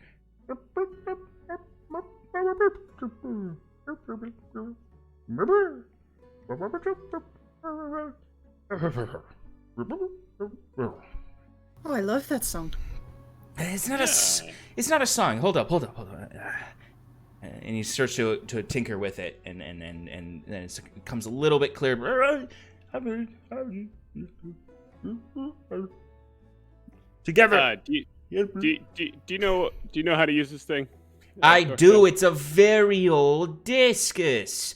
This is a great speech, I think, from a long time ago. I don't know. And he takes it off, and he's just like, all right. And he goes and grabs a wax cylinder and puts it in, and then plays that, and you can hear much more, clearer, but still not quite clear, little jaunty tune on there that sounds a little bit like brass instruments and a little bit of 50s swing music. Kind of. I'm not. Yeah, this is ancient gnomish music. See, there we go. Okay, it works. It's a little rough on the discs, but the discs are hard to come by that aren't already roughed up themselves. Good work. Good. This is excellent. Like I said, my friend here, he is very knowledgeable in the tinkering. I'd like to learn a thing or two from him for sure. But part of my rudeness, but these are my friends that I've accompanied myself with as well. This is you finally made some more friends. Saskia, Jacquette, and the big one is Fear. Nice to meet you all. My name is Torcal. These are my goods, and I sell here in the flea market, and I've known Septimus for a very long time. Call me Wide-Eye. Okay, I won't remember that. I actually already forgot all your names. But that's okay. I'll learn over time if we're gonna. That's right. I forgot yours too. It's Torcal. No judgment. Saskia. Okay. Sas for short. That's easier. That's a lot easier. Yeah. Okay. No. Well, thank you for this. Is there anything you need, Septimus? This is great. This is gonna bring in good money. If you want to work in any other capacity, I know this was an exchange for some coin. I'm happy to commission you. If you can fix this, you can fix a lot of things that come by when I don't have time to do it myself. Yeah, what else do you have that needs fixing?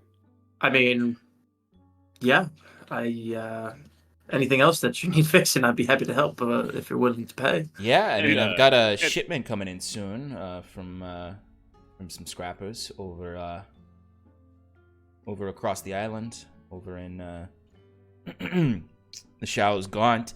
They're digging up the old floater in the spires, and there's probably some good stuff that's going to come through. I might need some fixing. I'll let you know as soon as that comes in. I'm hoping it's going to come in by the end of the month, a couple weeks from now. How about this? Every shipment you get in your inventory, you choose an item, we choose an item. We get to keep the item, and we'll do the other one. We'll fix up the other one for free. Interesting proposal there, Bruce.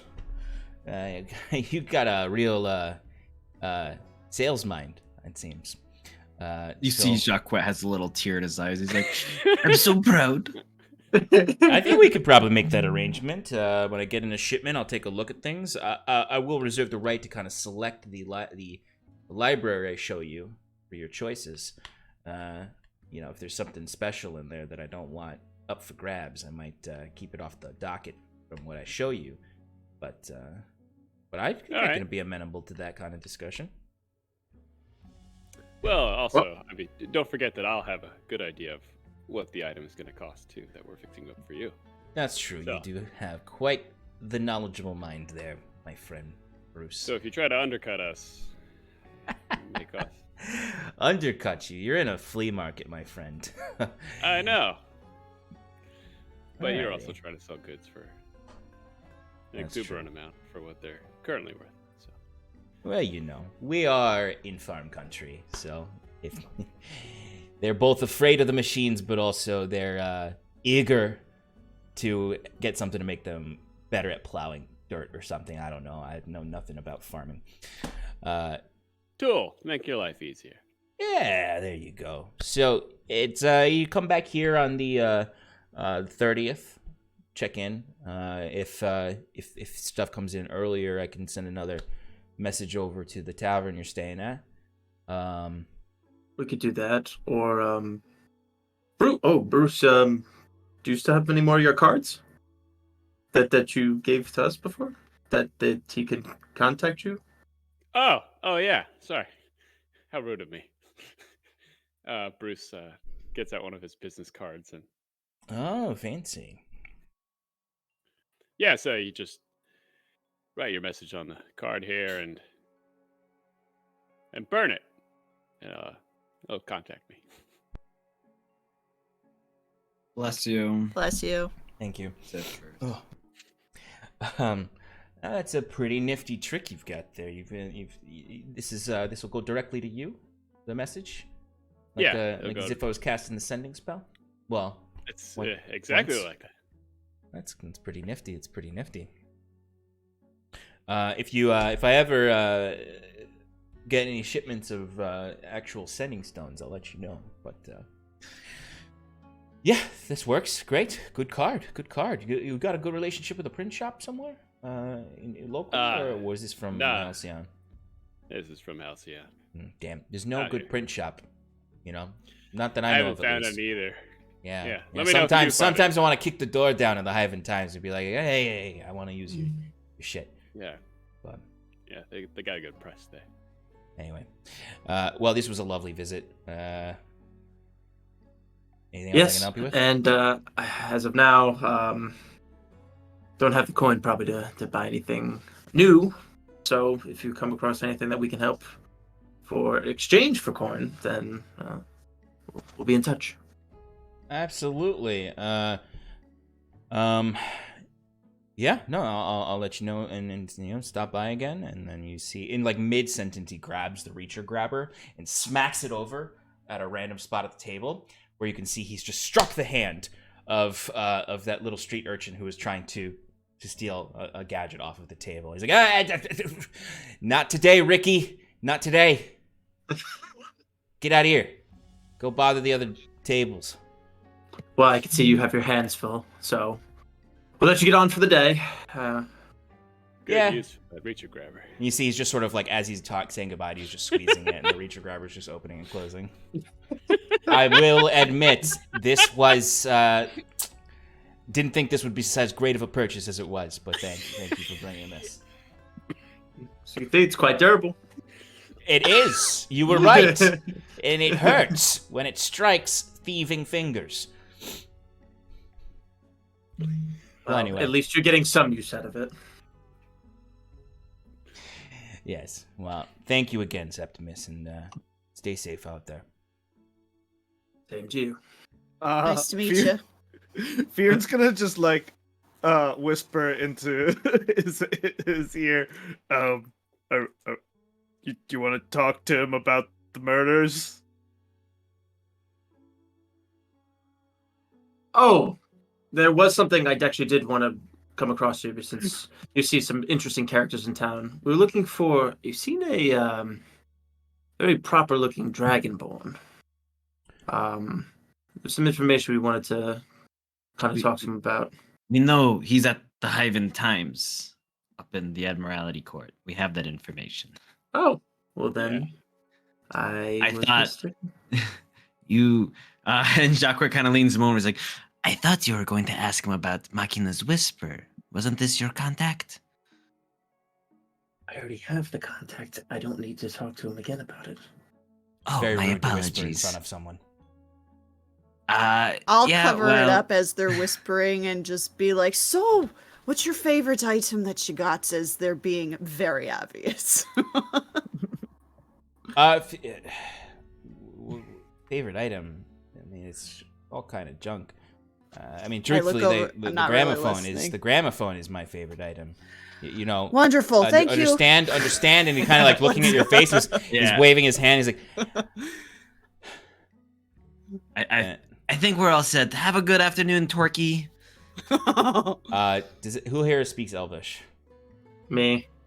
Yeah, you hear him because you know his. He speaks quirk is Sylvan. Nope. He just as you all are walking away, you're like, kid's gotta make some better fucking friends. But anyway, yeah, you can leave the flea market now, with having all finished that up, and with the prospect of potentially more work. Where to next, friends? We'll go to the Hyvin Times. So I will say you need to wait for Dolvana to do that, because Dolvana is bringing you your papers. Right, to go into Right. the court. Right. Into Where's Admiralty the Court. Temple Court? Temple Court is actually what is my what? Is it along the High Road, the Old Gate Road, or Piscator's Row? None of those. It's actually it's actually, put this in the wrong way. It's technically in Harborside. It's close to the docks, actually. So if you're looking at your map, you can see where where Main Street curves over and meets Beacon Street, which goes up. There's a portion of that area that's unlabeled. Basically, where that end of Main Street ends is the Temple Court. Oh, okay. So that's on the other side of town. All right. Maybe we just go back and wait for Dolvana. Yeah. I mean, That's or probably you for the best. dropped her Sean, message would off, the which would be great. would the Aradunai meeting spot be on the way back? Yes, it would be. If it's because the Aradunai meeting spot is in the alleys between Old Gate Road and Piscator's Row. I have a quick pit stop. I just want to check and see if I got a response back to a letter I left. I'll just be a minute. Okay. I say that as we're walking, like I'll just like step away and like go into the alley and enter from the back the way I did the last time. Should we wait for him here, or was he going to meet us back at the city? I don't really know. I'll just He wait said he for was him just going to be a here. minute. Yeah. Oh, okay. Okay. So you guys are waiting for him, or is it? Yeah. I guess once he goes in the alley, we'll just sit right there. Yeah. I'm not going to spend too long on this because Fyrin, when you go in, you find that there hasn't been any changes yet since you were here the other day. Things look relatively the same. It looks as if no one has come in yet. And my note is untouched. Your note is untouched. It is still there, though. No one has taken it. Rat hasn't chewed through it. But it looks like no one has arrived here yet. I kind of just like click my teeth and turn around and meet up with everyone again. Easy enough to do. So Fyrin returns, and you can all head back to the Cask and Crow to wait for Dylvana. Excellent. Ooh. All right, so you make it back to the Cask and Crow. It's still relatively early. Didn't take you too long to do all of that. Walk across town did take a little while, but it's still morning time. But it doesn't take very long. Dylvana said she would probably be back early in the day. So I'd say you're there for maybe waiting another hour as you would hear the door open and hear the familiar warm tones of Dylvana as she comes in with a little basket, a little wicker basket that has a picnic sort of picnic blanket designed cloth in it covering something as she walks over. Yes. And goes, well, hello there, everybody. Happy to see you all in one piece. Good to see you as well, Dylvana. Good morning to you. Hello. Sorry it took me a little while. I stopped by the market to get some fresh bread. But I got your papers here in my bag from Sigil. I'll get you into the Admiralty Court and into the Academy, at least to the library. And she puts the basket down and starts to take out these individual papers for each of you that have your names on them, and just basically state that you have permission from the Academy to enter into the Admiralty Court and walk freely within the court, but only have access to the library of the Academy. So you can visit other places in the Admiralty Court. And of course, I've got your little trinket here that I have successfully fixed for you, Fyrin. She places the storm rune down, and she says, now, it's a bit of a complicated rune.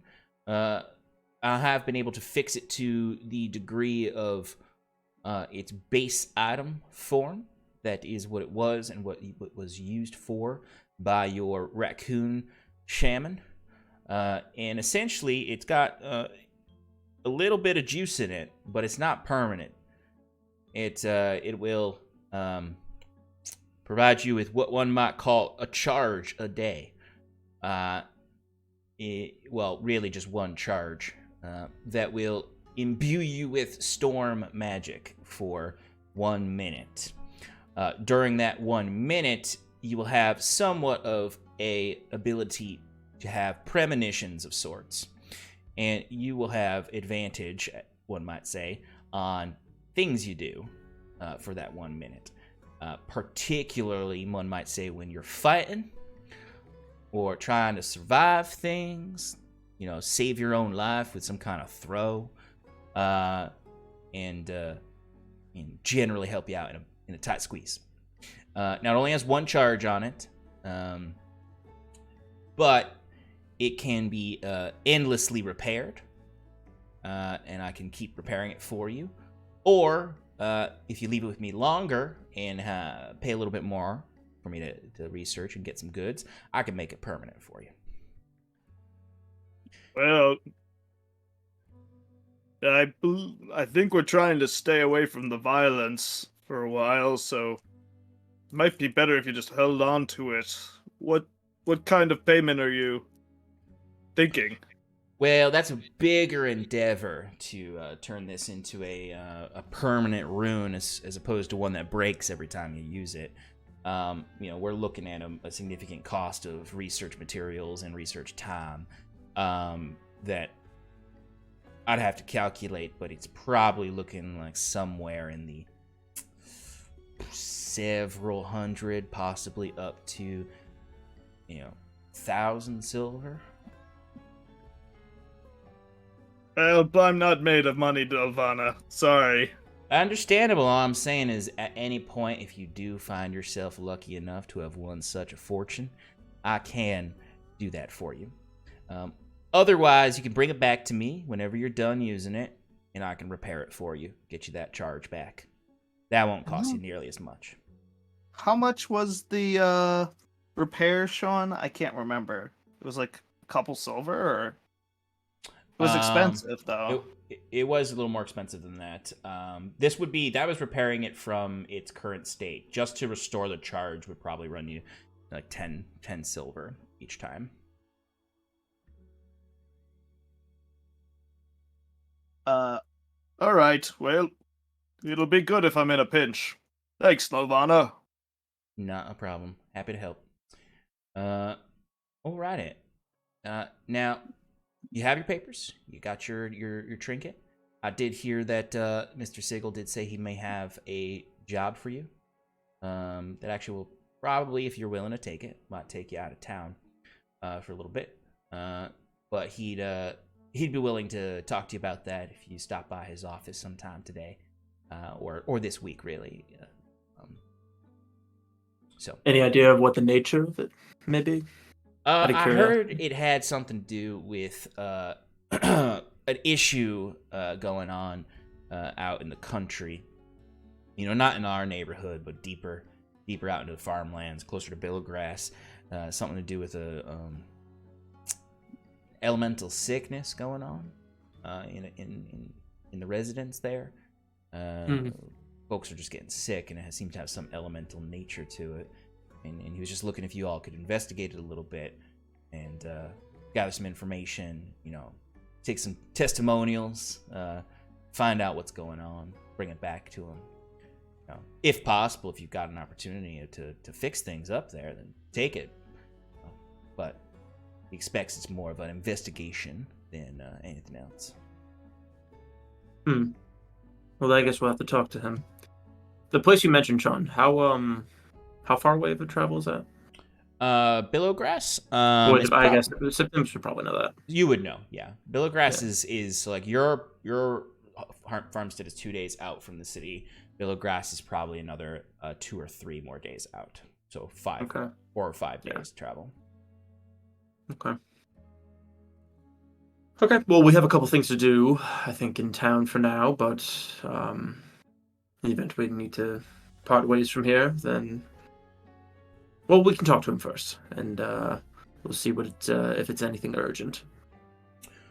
Absolutely. I am probably gonna head home for today.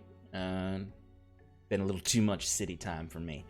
It makes me have a bit of a stomach ache. Desire to get out of here. I'm gonna recover our horses and bring them with me. If you want to borrow horses again, just stop by the farm and talk with Mama, and maybe you'll be able to convince her. She does love her horses, and she probably misses them dearly. So I got to get them back. You tell your Nana I said hello, and to thank her again for the hospitality. Anytime, little Seppi. Oh, Restius? That's all she can only call me that. I do apologize. We're almost the same age. I do apologize. The rest of you, it was nice to meet you. Good to see Always you a again. pleasure. Right. And if you do take that job heading out of the city, feel free to stop over by Fairhold. Not today, of course, but tomorrow or sometime. I'll be selling some goods there. We'll probably see you soon then. Alrighty. Well, have a lovely rest of your day. I best get to the road. And she heads out. And anyone with a passive perception of a 12 or higher will notice the little basket will move a little bit, and you can see the snoot of one of the raccoons stick out of it. Chomping on some bread. Nice. Okay, so you have your passes, and you can head to the Admiralty Court if you'd like. Sounds good. Do it. All right. Alrighty.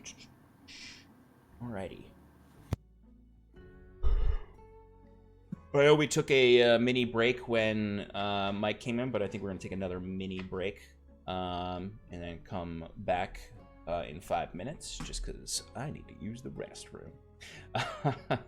So, Hey, boss. folks, we'll be back in 5 to head over to the Admiralty Court and investigate what's going on in this town. All right, see y'all very soon. Welcome back, everybody. We have taken our break. Our heroes have been completing some errands and now are heading towards the Admiralty Court with their papers to get in and to do what their business is in the court. So, you all are heading through...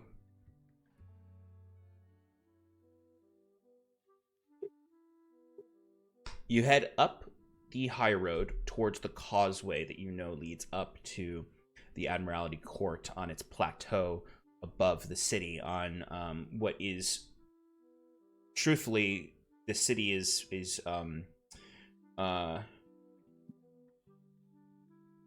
surrounded by, or not surrounded, what's the word I'm looking for? It's gone. Encompassed? No. It's flanking. The bowl of the city is flanked by 2 large rocks. The larger one being the one that holds the lighthouse district and the old lighthouse. And the smaller of the 2, the more squat, short, and fat of the 2, is the Admiralty Court. So you begin heading up these stairs, or not the stairs, this causeway, and eventually you would see. This is also the only part of the town that has an actual full wall. Now, it's not a very tall wall.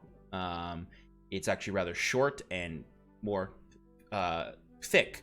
And it really seems like it's more so meant to keep the people of the city out than it is really meant to be like a defensive position. And you can see there are actual guards on that wall. And you see as you're approaching the gatehouse of this wall, actual guards that we would typically see in a D&D city that we are not present at all in the areas below. You can see they're, decently outfitted. Some of them have some leather armor on. There's one guard that maybe has a little bit of half plate. They have crossbows and spears and shields. And they all wear a tabard that is a forest green color that has a golden sigil of basically it's a duality above it. At the top you have a darker raven, and then at the bottom, sort of mirroring that raven, is a dove. That is, you have a, sort of a silvery color for the dove and a dark gold for the raven. And you can see there are also flags hanging off the wall that have the same symbol. You might surmise this is the symbol of the Commodore of Hyvin, or of Asia. And you approach. There are 3 guards. The gates are open. They're not necessarily like tightly closed. These guards have a little guard house that is attached to the front. This little shack that is sort of made to somewhat blend in, but it itself is not that nice. And there's just one kind of sitting inside, kind of lazing about. You can see just sort of leaning to the side. He's kind of like chewing on the pen that he might be writing writing who comes in and out with. The other two guards are just chatting by it as they do eye you walking up, and they kind of, oh, okay, we're working. As they halt. That's all right. Greetings. We come with papers for entrance to the academy. All right, citizens. Let's see those papers. And he takes them and kind of just pick through them. Okay. All right. And you? Okay. Yeah. Looks good. Looks good. Yeah. Looks good, citizen. Here you go. Make your way on in. You, as you know, you can move about the court as you wish. But if you need to go to the library, you will need to check in at the front office of the academy to get your chaperone, as it were. Welcome, citizen. Enjoy your stay in the Admiralty Court under her guidance, the Commodore Supreme. One quick thing, though, because this is all of our first times entering here. Professor Sigil, where might we find him? Well, In his office. Given the title, I'm assuming he is working at the academy. Well, I meant specifically where is his office. Oh, well, you'll have to ask the front desk of the academy. He's the keeper of the library, so probably in the library. I'd just like to know where I'm going. All right, well, fine. Then you lead the way, Jaquit. Of course. In a place that's more my heirs. Have a great day, sir, and might I say you're doing a wonderful job. Thank you, citizen. And again, enjoy your stay under the watchful eyes of the Commodore Supreme. Thank you. Of course. Yeah, Under the watchful eyes. And Jacques is trying to kind of ingratiate himself a little with these guards to be like, one to be remembered. I don't know exactly what he would say, but like, you know, the intent here is that he's trying to maybe like one up his cred just with these guards. Yeah, go ahead and give me a persuasion roll. I love the Commodore 64. That's a 19. Yeah, I mean, these guards, they appreciate, you know, this is not a, like, you know, these are not, like, taxpayer-paid guards that are, like, part of the community. These are workers. They work for the rich folk of the Admiralty Court. So they can recognize a certain vibe that Jacquet demonstrates. And you can see, like, they pay more attention to you, and you have succeeded in ingratiating yourself somewhat to them. Oh. And you see one of the guards kind of slaps the guy in the corner on the arm, and says, "Go get them. I didn't write down the names yet." And he runs over. "Oh, excuse me. Sorry, citizens. I just need to see your papers one more time. We don't get a lot of folk from the lower city coming up here. Just need to see him for one more moment." Is something wrong? Jacques says as he hands them over. "Nothing wrong at all, sir. I'm sorry to inconvenience you." And he hands them over to the other person, and they run back to the little shack and scribble the names down in their list, and then runs back. And What name is there on we go. mine? Is it the name I gave Dolvana? It would be whatever name you gave Dolvana and Sigil when you introduced yourself. Okay, then it would be like the full thing, like Fear and Yeah. Wide Eye Valheim. All right, and the guard never like broke eye contact with you all. It was just sort of like, yeah, customer service. As he holds his hand out, and the person comes running back and hands it to him. And here you go, all set. Have a lovely, lovely time. You too. And oh no, he's way too excited for his position. Don't think I've being ever a been watch. called. Don't think I've ever been called citizen so many times in my fucking life. I think they get paid extra to be friendly. It's almost as if compensating your workers makes them happier. But you enter into the Admiralty Court, and it is immediately a stark difference to the streets below. Even High Road. High Road is nice, but it's still a little cramped. This area has large open spaces. The buildings are not on top of each other. They're very much so beautiful as well. They have finer architecture to them. They have like tapestry after tapestry after tapestry you see hanging from areas. There's a very colorful part of the city, as well as filled with vegetation and trees and beautiful greenery, as opposed to the browns and grays of the lower city. The streets are paved very beautifully, easy to walk about. There seems to be just sort of a large circle that goes around the whole court. And in the center, there's a green, somewhat of a park there, with fountains and people wandering about, enjoying, lazing about. Picnics are going on, children are running about, as you can sort of see just these rows of larger buildings. Some of them look like they may be artisan buildings, guild halls. Some of them are still, even here, multifamily buildings and homes. But then some you can see are gated and likely manors dedicated to one family. And then, of course, there is a larger mansion that is towards the actual, like, pointed out towards the sea, that has sort of a Edwardian style, but also has these crenellations and turrets that are built into it to make sort of a mock castle. It is not a castle. It is a child's view of what a castle is in their head. But that you can presume is possibly the Commodore's manor. Fionn's like looking around awestruck, and like he keeps hitting Jaquette on the shoulder, like, "Hey, Gloveless, look at that!" Like pointing towards the fountain. Is that like a public bath or something? Like they got everything over here. No, Fionn. That is a fountain. It is simply for decor's sake.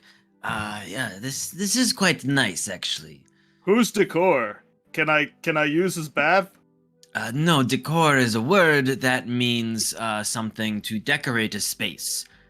The fountain's purpose is simply to decorate and increase the aesthetic of appeal, of a space. I wish I could see landscapes.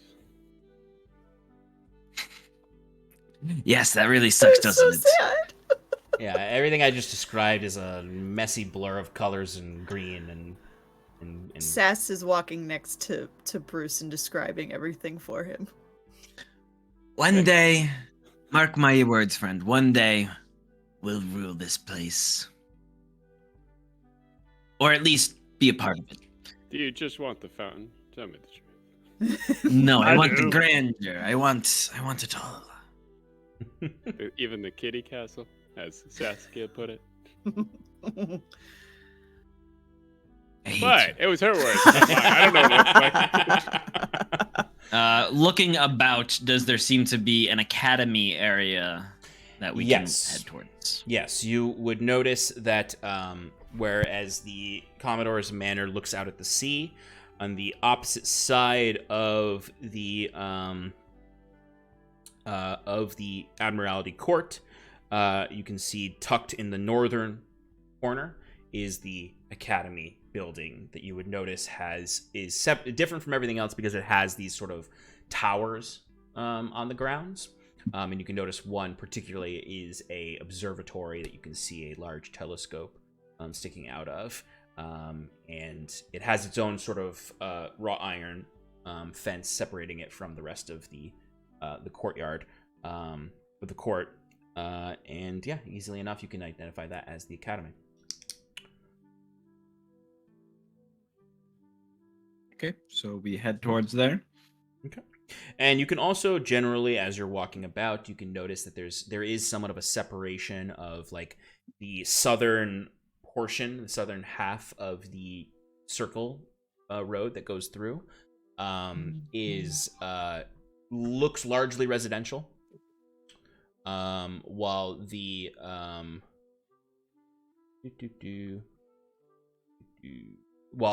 northern portion where the academy is also flanked by what look like guild halls and even some shops and other businesses where you might presume that in the same neighborhood you might be able to find the Hyvin Times.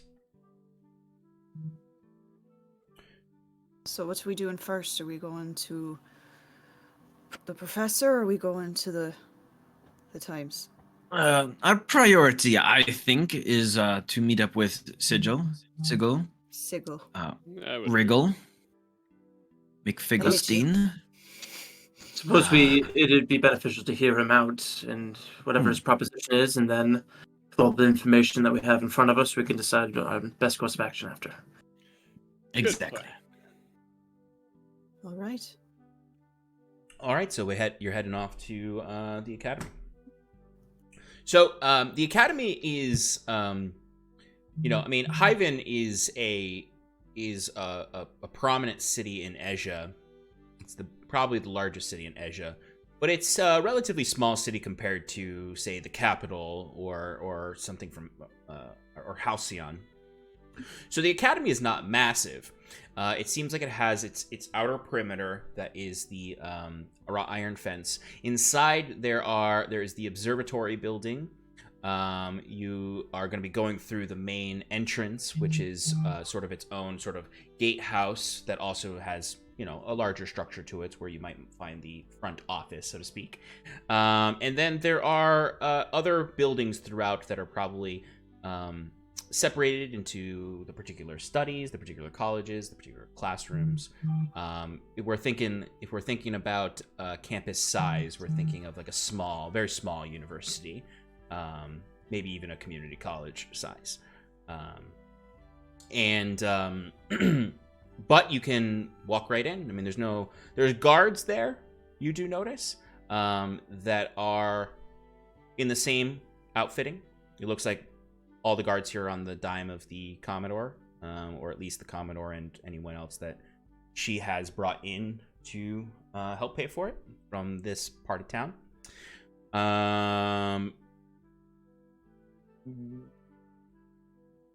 Septimus, you would know that the Commodore is, from what people say, is rarely in Hyvin. She prefers to stay in Asia City, but does occasionally vacation down here. And you would know that her name is Zura Umadori. Okay. But you don't know too much more about her. Not even like a brief description of what she may look like. You've never seen her. Or just like, okay. Yeah. People say that she's quite beautiful, and that she's very like I guess you have multiple accounts. There's some people who say that she's very sage-like and very proud in her demeanor. Demonstrating just this great grace, and poignancy. And then others will say that she's some rich snob who lives up in the mountains and is just as rotten as the rest of them. But generally speaking, people all agree that she is probably, a middle-aged woman who is quite beautiful. Dark black hair, lighter skin. Generally a lovely looking person, but who might be a terrible person or might be a good person, depending on who you ask. Spiritual or rotten to the core is most of what's said about her. Although you do know that the Commodores of Asia have typically been more spiritual than other leaders of the regions. So take that as you will. But you can easily enough enter into the front office of the university. You step into the small gatehouse in the front there. Basically, there's just one set of double doors. You go in, and immediately in there is just a simple U-shaped wooden desk that goes up against the wall that has a person just sitting quietly in there taking some notes. It looks like a student, most likely, maybe a graduate assistant, who is just a young human woman who is wearing what looks to be kind of maybe a uniform that they have here for their working students. That is just simple white robes that have sort of epaulets almost that have the colors of the Commodore, the golden and green, and a belt matching that same kind of color design. Very clean, very crisp, and yeah, and she's just sitting there. She looks up, goes, welcome to the academy. Can I help you? Do you have any papers or permission to be here? I don't recognize any of you. Or perhaps you have your student IDs? Flashing up his papers, Jacques goes, yes, we're here to see Professor Sigil, the keeper of the library. Okay, excellent. Visitors for Professor Sigil. Okay, excellent. Let me just make a quick call. And she takes your papers and looks at them. You'll need an escort. Do we need white robes as well? Or... No. This is just what the student workers wear. Oh, okay. One moment. And you see she stands up and walks to the back of her little kind of U-shaped office area. And you can see she just sort of holds her finger up to her ear. Yes. There are visitors here who need an escort to the library. Can you send an escort down, please? Take the shot. And she turns around and says, great! If you can take a seat over there in the waiting area, we'll have an escort to bring you to the library soon. Just a few ground rules since you're here for the day. You are not allowed to go anywhere but the library. You are not allowed to leave the side of your escort, except when within Mr. Sigil's office and library. And you follow the rules of the library when there. And just please stay with your escort. I can't stress that enough. Please do not wander from your escort. Pulling on Miss, Saskia's. I was told. Close. What? I was told that our papers were allow us to visit other parts of the academy as long as we had the escort. No. Your papers specifically say that you can only go to the library. Why is there? I mean, I understand completely, but why is security so heavily enforced here? Isn't this a place of learning? It is a place of learning if you are enrolled as a student here and are paying tuition. Then you can get access to the whole university. But you have special guest passes, essentially, that will get you to the library to meet with the person you're here to meet with. If you had other business, then perhaps you would get permission to go to those other places. But you don't. And that's kind of the end of that. Okay, no need to be rude. I think I'm being perfect. Have you ever heard of somebody named Sindel? Sindel? Yeah. No, I don't know that name. Is it a student here? I think so. Maybe. Anyway, if you could please just take a seat over there. Your escort will be here shortly. And and please feel free to enjoy some refreshments over there as she waves her hand and a tray of cookies shows up. Oh, nice. And some tea and coffee, water, and crafts. or a carafe of hot water and a carafe of cold water. I'm sure me and Bruce are just cookie monstering right now. Yeah, for sure. Bruce, did you need something? What you doing? Oh no, I just don't go wandering off. Why'd you single me out? I didn't. That's why I discreetly just tugged on you. Just Yeah, but you didn't tug on anyone else. yeah. Well, That's rude. I'm hurt. Let's be real, Sass. If anyone was going to do it, it would be you. No. I think it would be Fearn, to be fair. But he's too busy with the cookies. You know what? Point taken. All right. In that case, do you want a lollipop? Noted. I'd love one. Oh, here you go. This one's Thanks. cherry. Oh, wonderful. I just have this stick poking out of my mouth. I love that's a great image. Eventually, a person would show up with a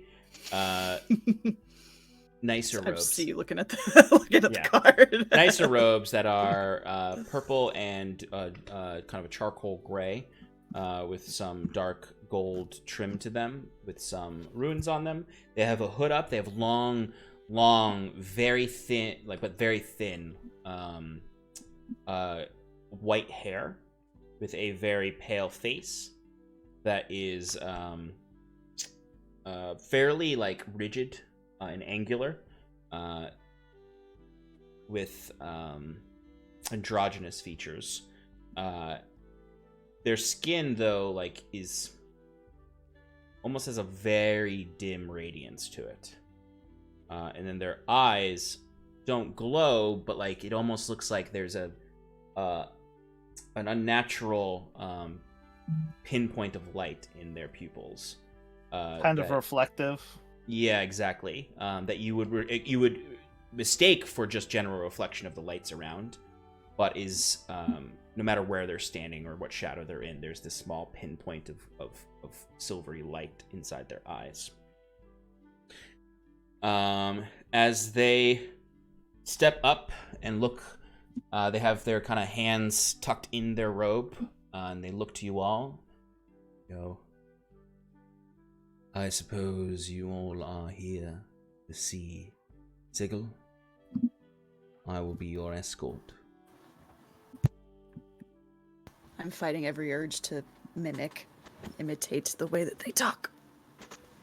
I am Gamut is my name. Please. Gamut. What was that? Nothing. Exactly. Nice to meet you. I don't need to know your names. I just need you to stay with me as I take you through the grounds to the library. Right this way. Thanks, Gamut.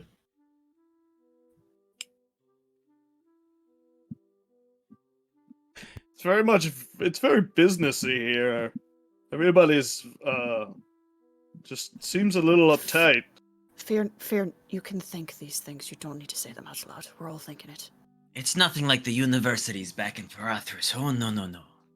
And Domuzerum there, the universities, vibrant with life. Students everywhere, learning, You can also think having a these good things time. too. No, I don't think I can. Gamut, does anyone ever ask you to work on your people skills? The cookies were a great touch, by the way. Oh my god. No. Maybe I will wander.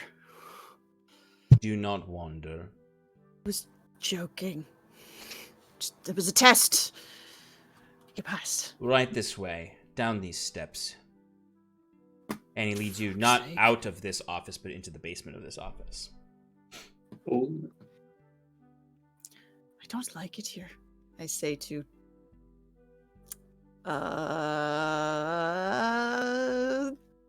Bruce. I say to Bruce. Yeah. It's I don't know who I want to talk to. It's all right. So It's a wonderful place to get to know it. leads you down a spiral staircase that then leads into a room where you can see it is a long room. There's very low lit torches in here, and there's just rows of teleportation circles on the left and right. And he goes, please stand here. In a teleportation circle. Yes.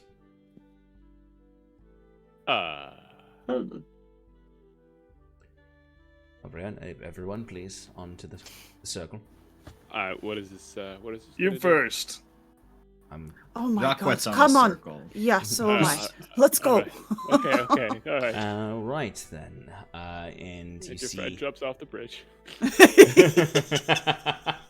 he just makes some hand gestures that create runes in the air. Puts his hand, swipes them through the runes, and you all feel yourselves spaghettified up into the sky. Has anyone here teleported before? I like to think Jacquet has, like, in some weird way, like, Yeah. he's happened upon, like, a teleportation circle, like, after some party with a professor, and he's like, oh, come on, take me for a ride, prof. And the professor's like, never call me that. Anyways, here we go.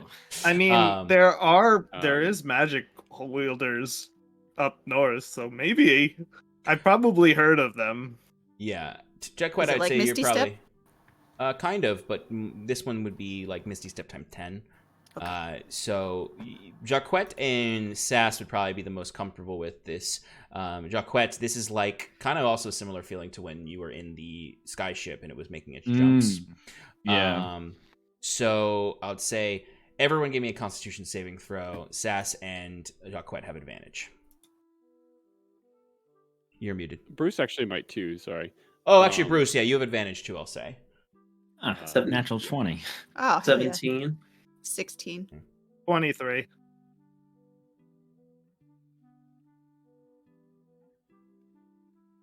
19. Okay, no one gets sick. All of your stomachs turn a little bit, even those of you who are experienced. But basically, you feel yourselves stretched thin up into the air, and then squashed back down. You almost feel like your body feels a little wrong when you get back. Like you're like, am I? Like your spine's a little cramped down a little. It's gonna take you a little while to get that creak out of your neck after this, as it just. Well, Oh, this man. warning would have been appreciated. Fuck. You didn't know what he was doing? Come on, it was very clear. That's actually the first time Teleportation I've ever circle. done that as well. Oh, by the time we're done adventuring with each other, I'm sure we'll have used these things a million fucking times. Yeah, we won't only be spaghetti, but we might be farfalle as well. I prefer pastina myself. Pappardelle for me. Wow, you guys are really versed in pastas, huh? Pastas are universal, Gloveless. Everybody knows enjoy pasta. the little bow ties. Oh, you would. That's the farfalle, or what? I don't. The one that starts with an F.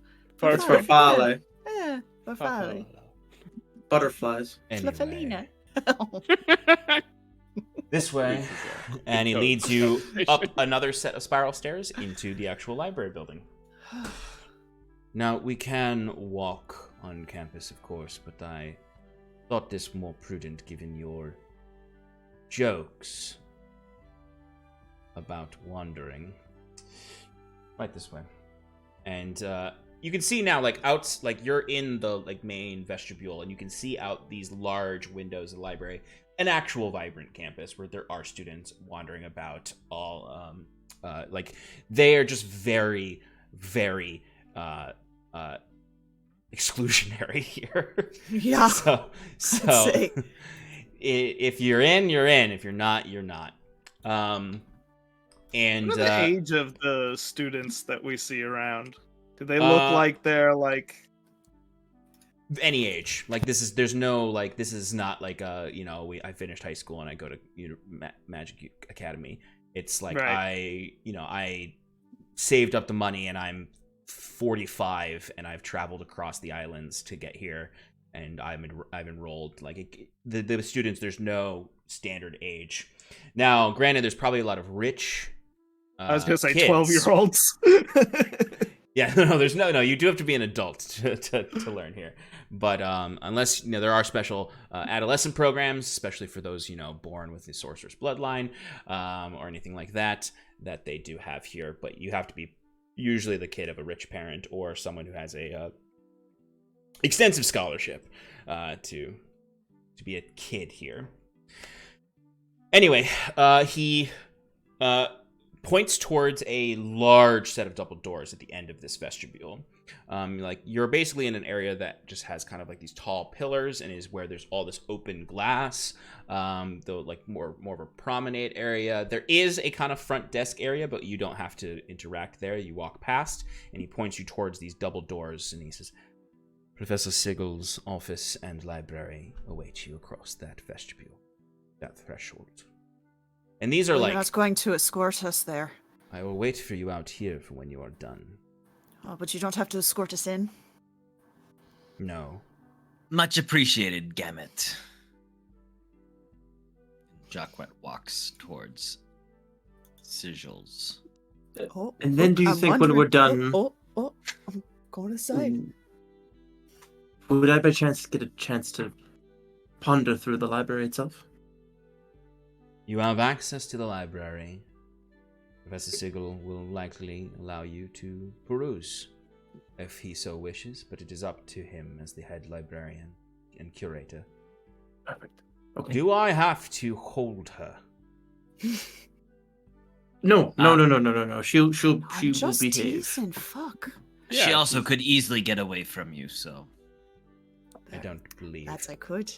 she is as agile as a hold person spell. Oh, well, maybe not. But she's obedient. I'd like to see you try. We're here That wasn't a for challenge. Yeah, a let's job. not- Let's keep it cordial and... Thank you Let's for your help, Janet. It was very nice to meet you. Damn it, Janet.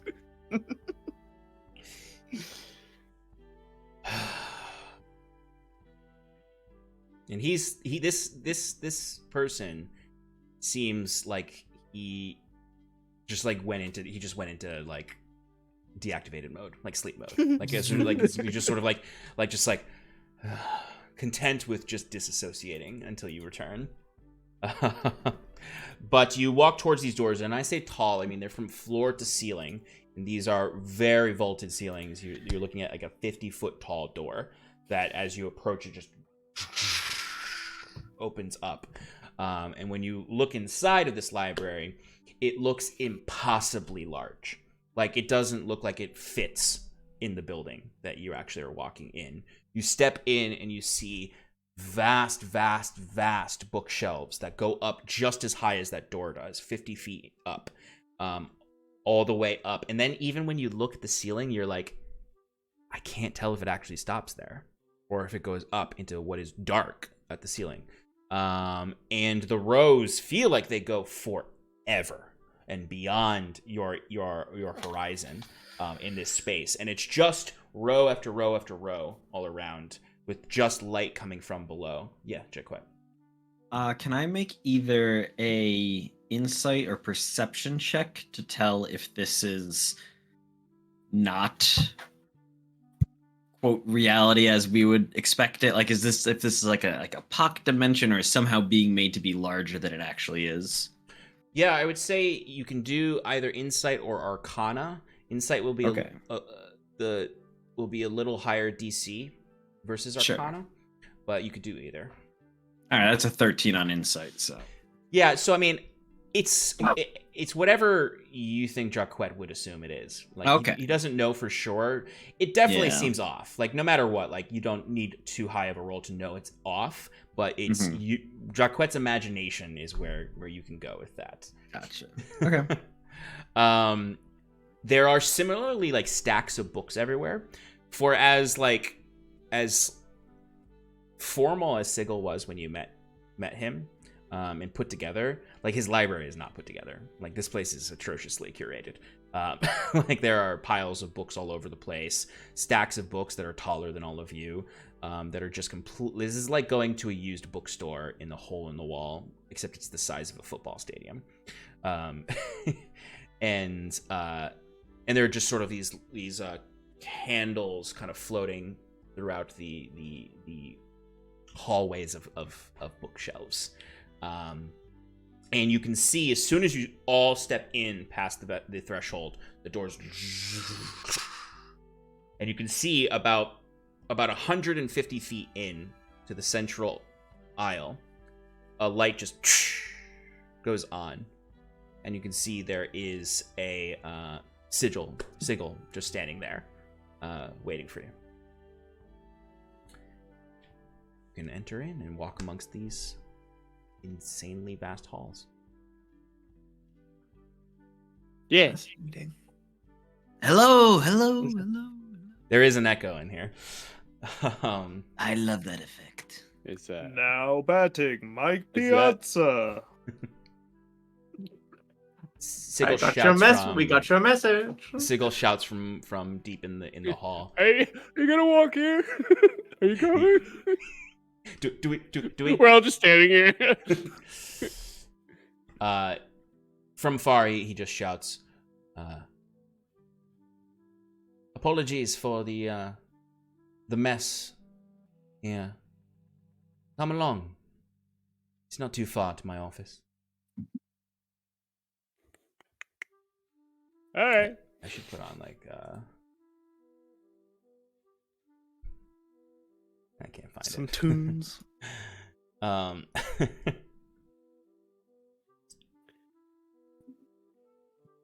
think you'd have more lights here.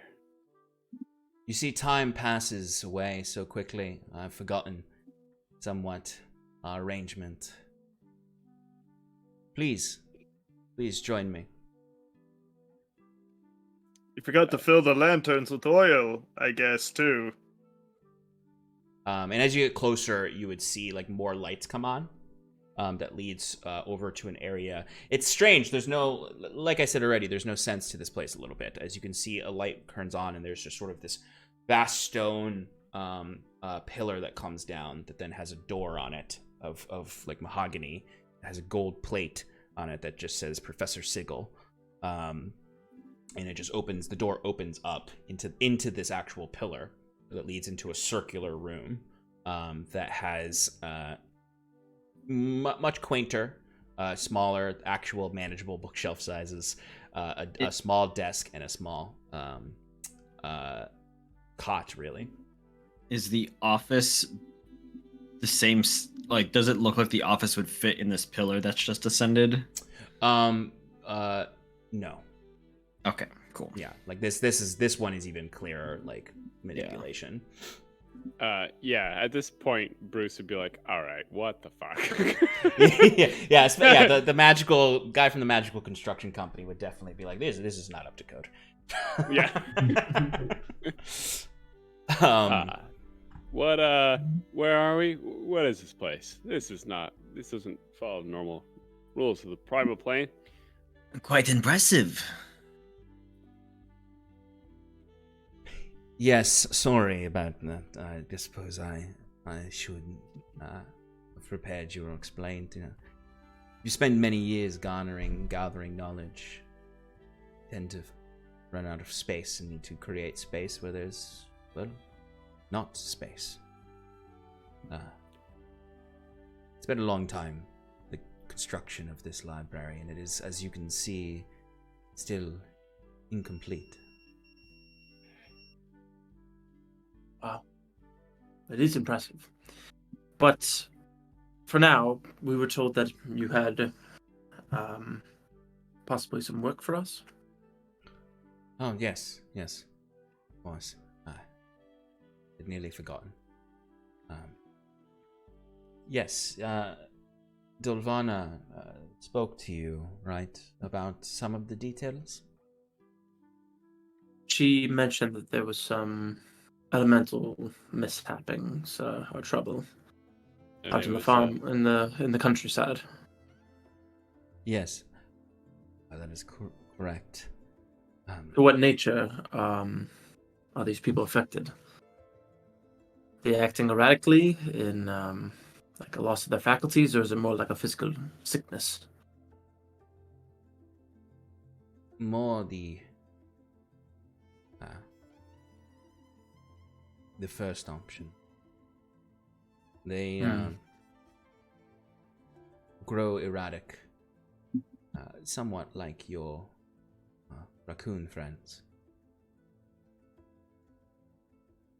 Tend to harm their neighbors. Sort of mania overwhelms them. Not many know about it yet. I heard word through a contact, searching for elemental activity in the countryside. He sent me word of this peculiar behavior. I'm curious if it's isolated to billow grass, or if this is something that has come from another area, or something we should be fearful coming to Hyvin in a more densely populated area. Or worse, Sulanel. But given the traffic of Ezra and Hyvin, it is uncertain what the origins are, and that would be the primary thing that I'm interested in you finding, is the origins of this sickness. So you don't want us to deal with the sickness?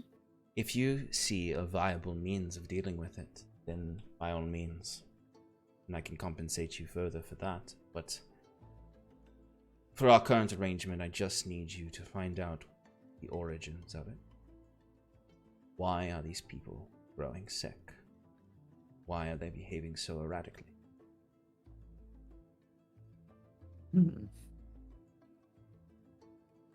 What are your theories?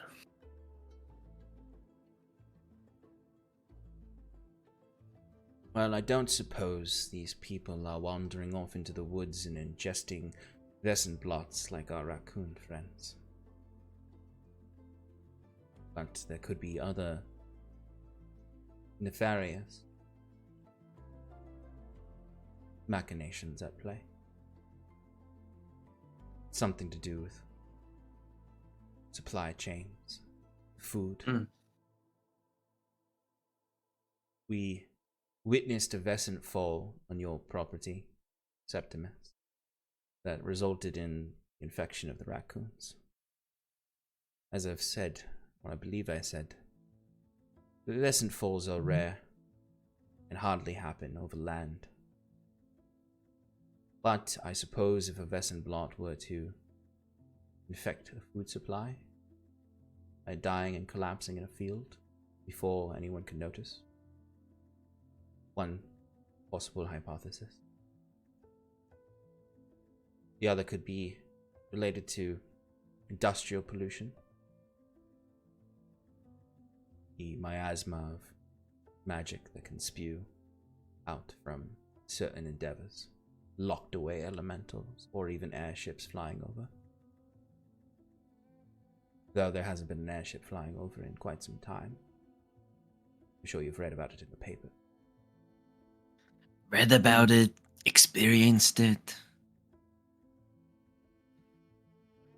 So, how much we talking?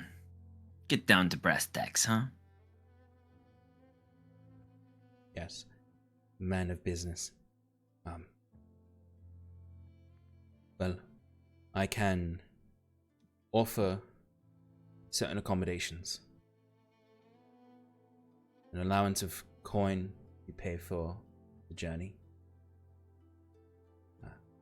For you to use as you wish to acquire your travel. And upon returning with useful information, I can provide you with a sum of 100 silver pieces for basic information, 200 silver pieces with physical evidence of the origin of this illness, and 350 silver pieces for fixing the issue. finding a solution during your time there.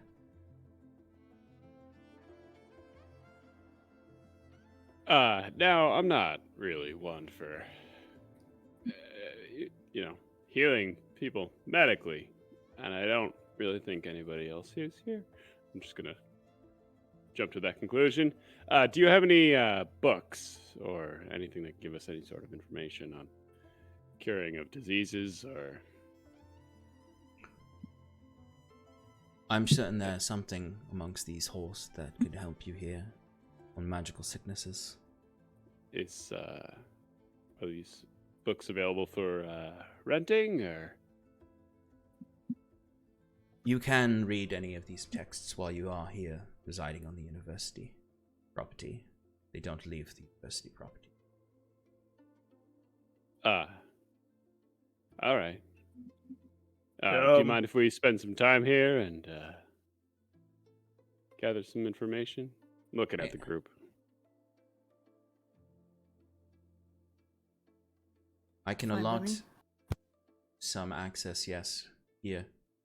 And if you wish, I can provide you with more time. I do believe this to be somewhat of an urgent task, given the nature of disease.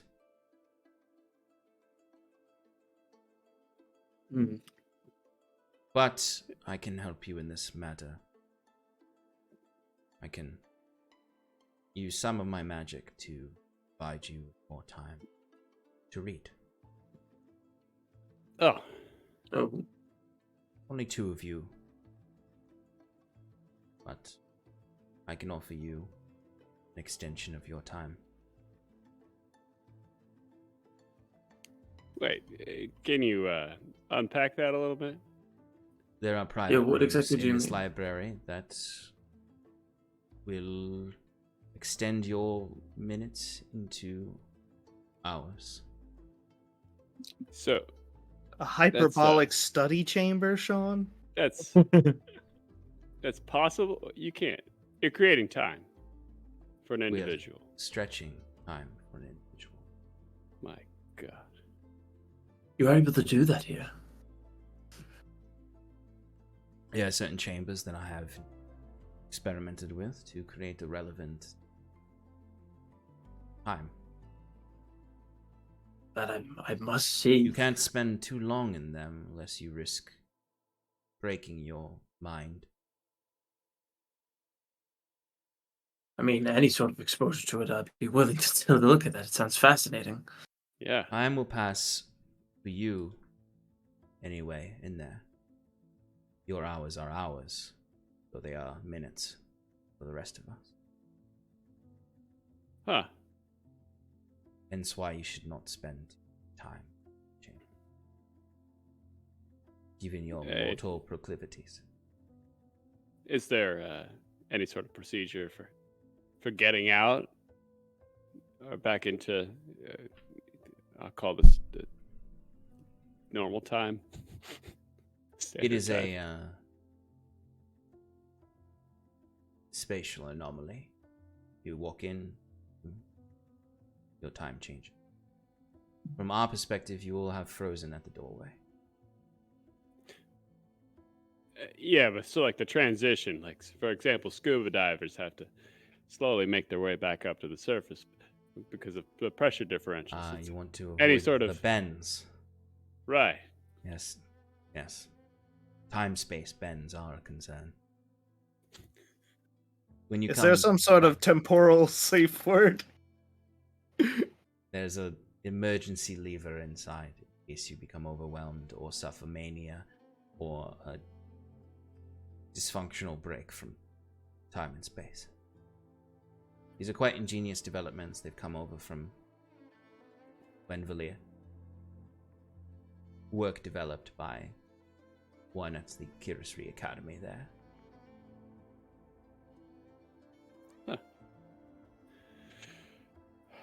All right. Well, I guess we should get to it.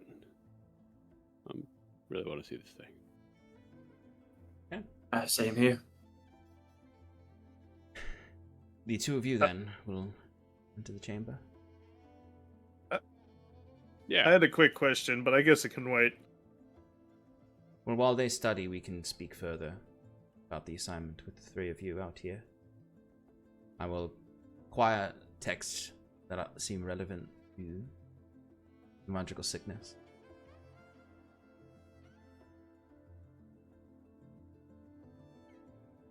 But for now, suppose it's lunchtime. And he waves his hand, and a unseen servant comes in with trays of sandwiches. Other food. And how in much addition- is tuition here? Oh, it is quite expensive. Truly egregiously expensive. Obnoxiously expensive. Criminally expensive, some might say. So expensive you can't afford it.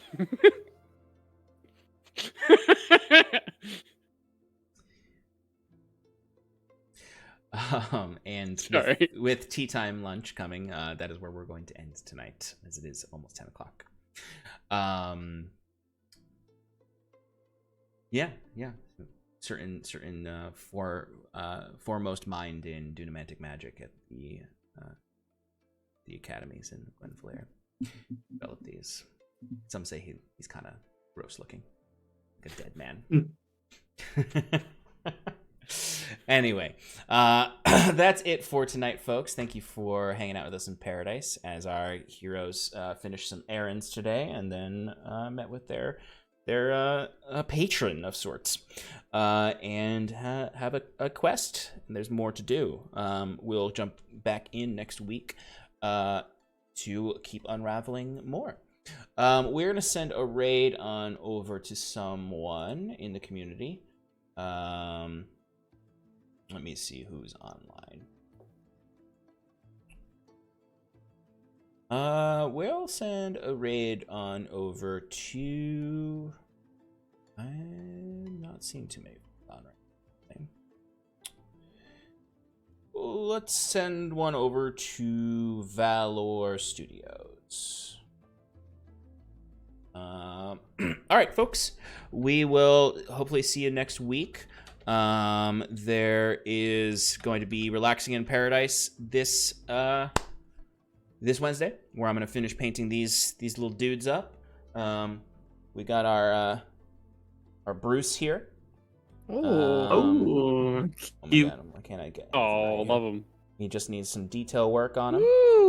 I love the fact this mini is basically looks wearing so good. overalls.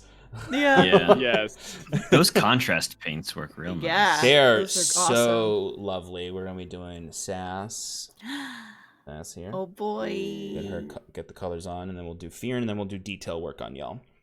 And yeah, so and then Sunday we'll have the Sean and Shannon Power Hour to discuss tonight's happenings. Any of you are welcome to join. All right. Thank you, everybody. Have a good evening. We will see you during the week. Thank you for joining us in Paradise, and good night.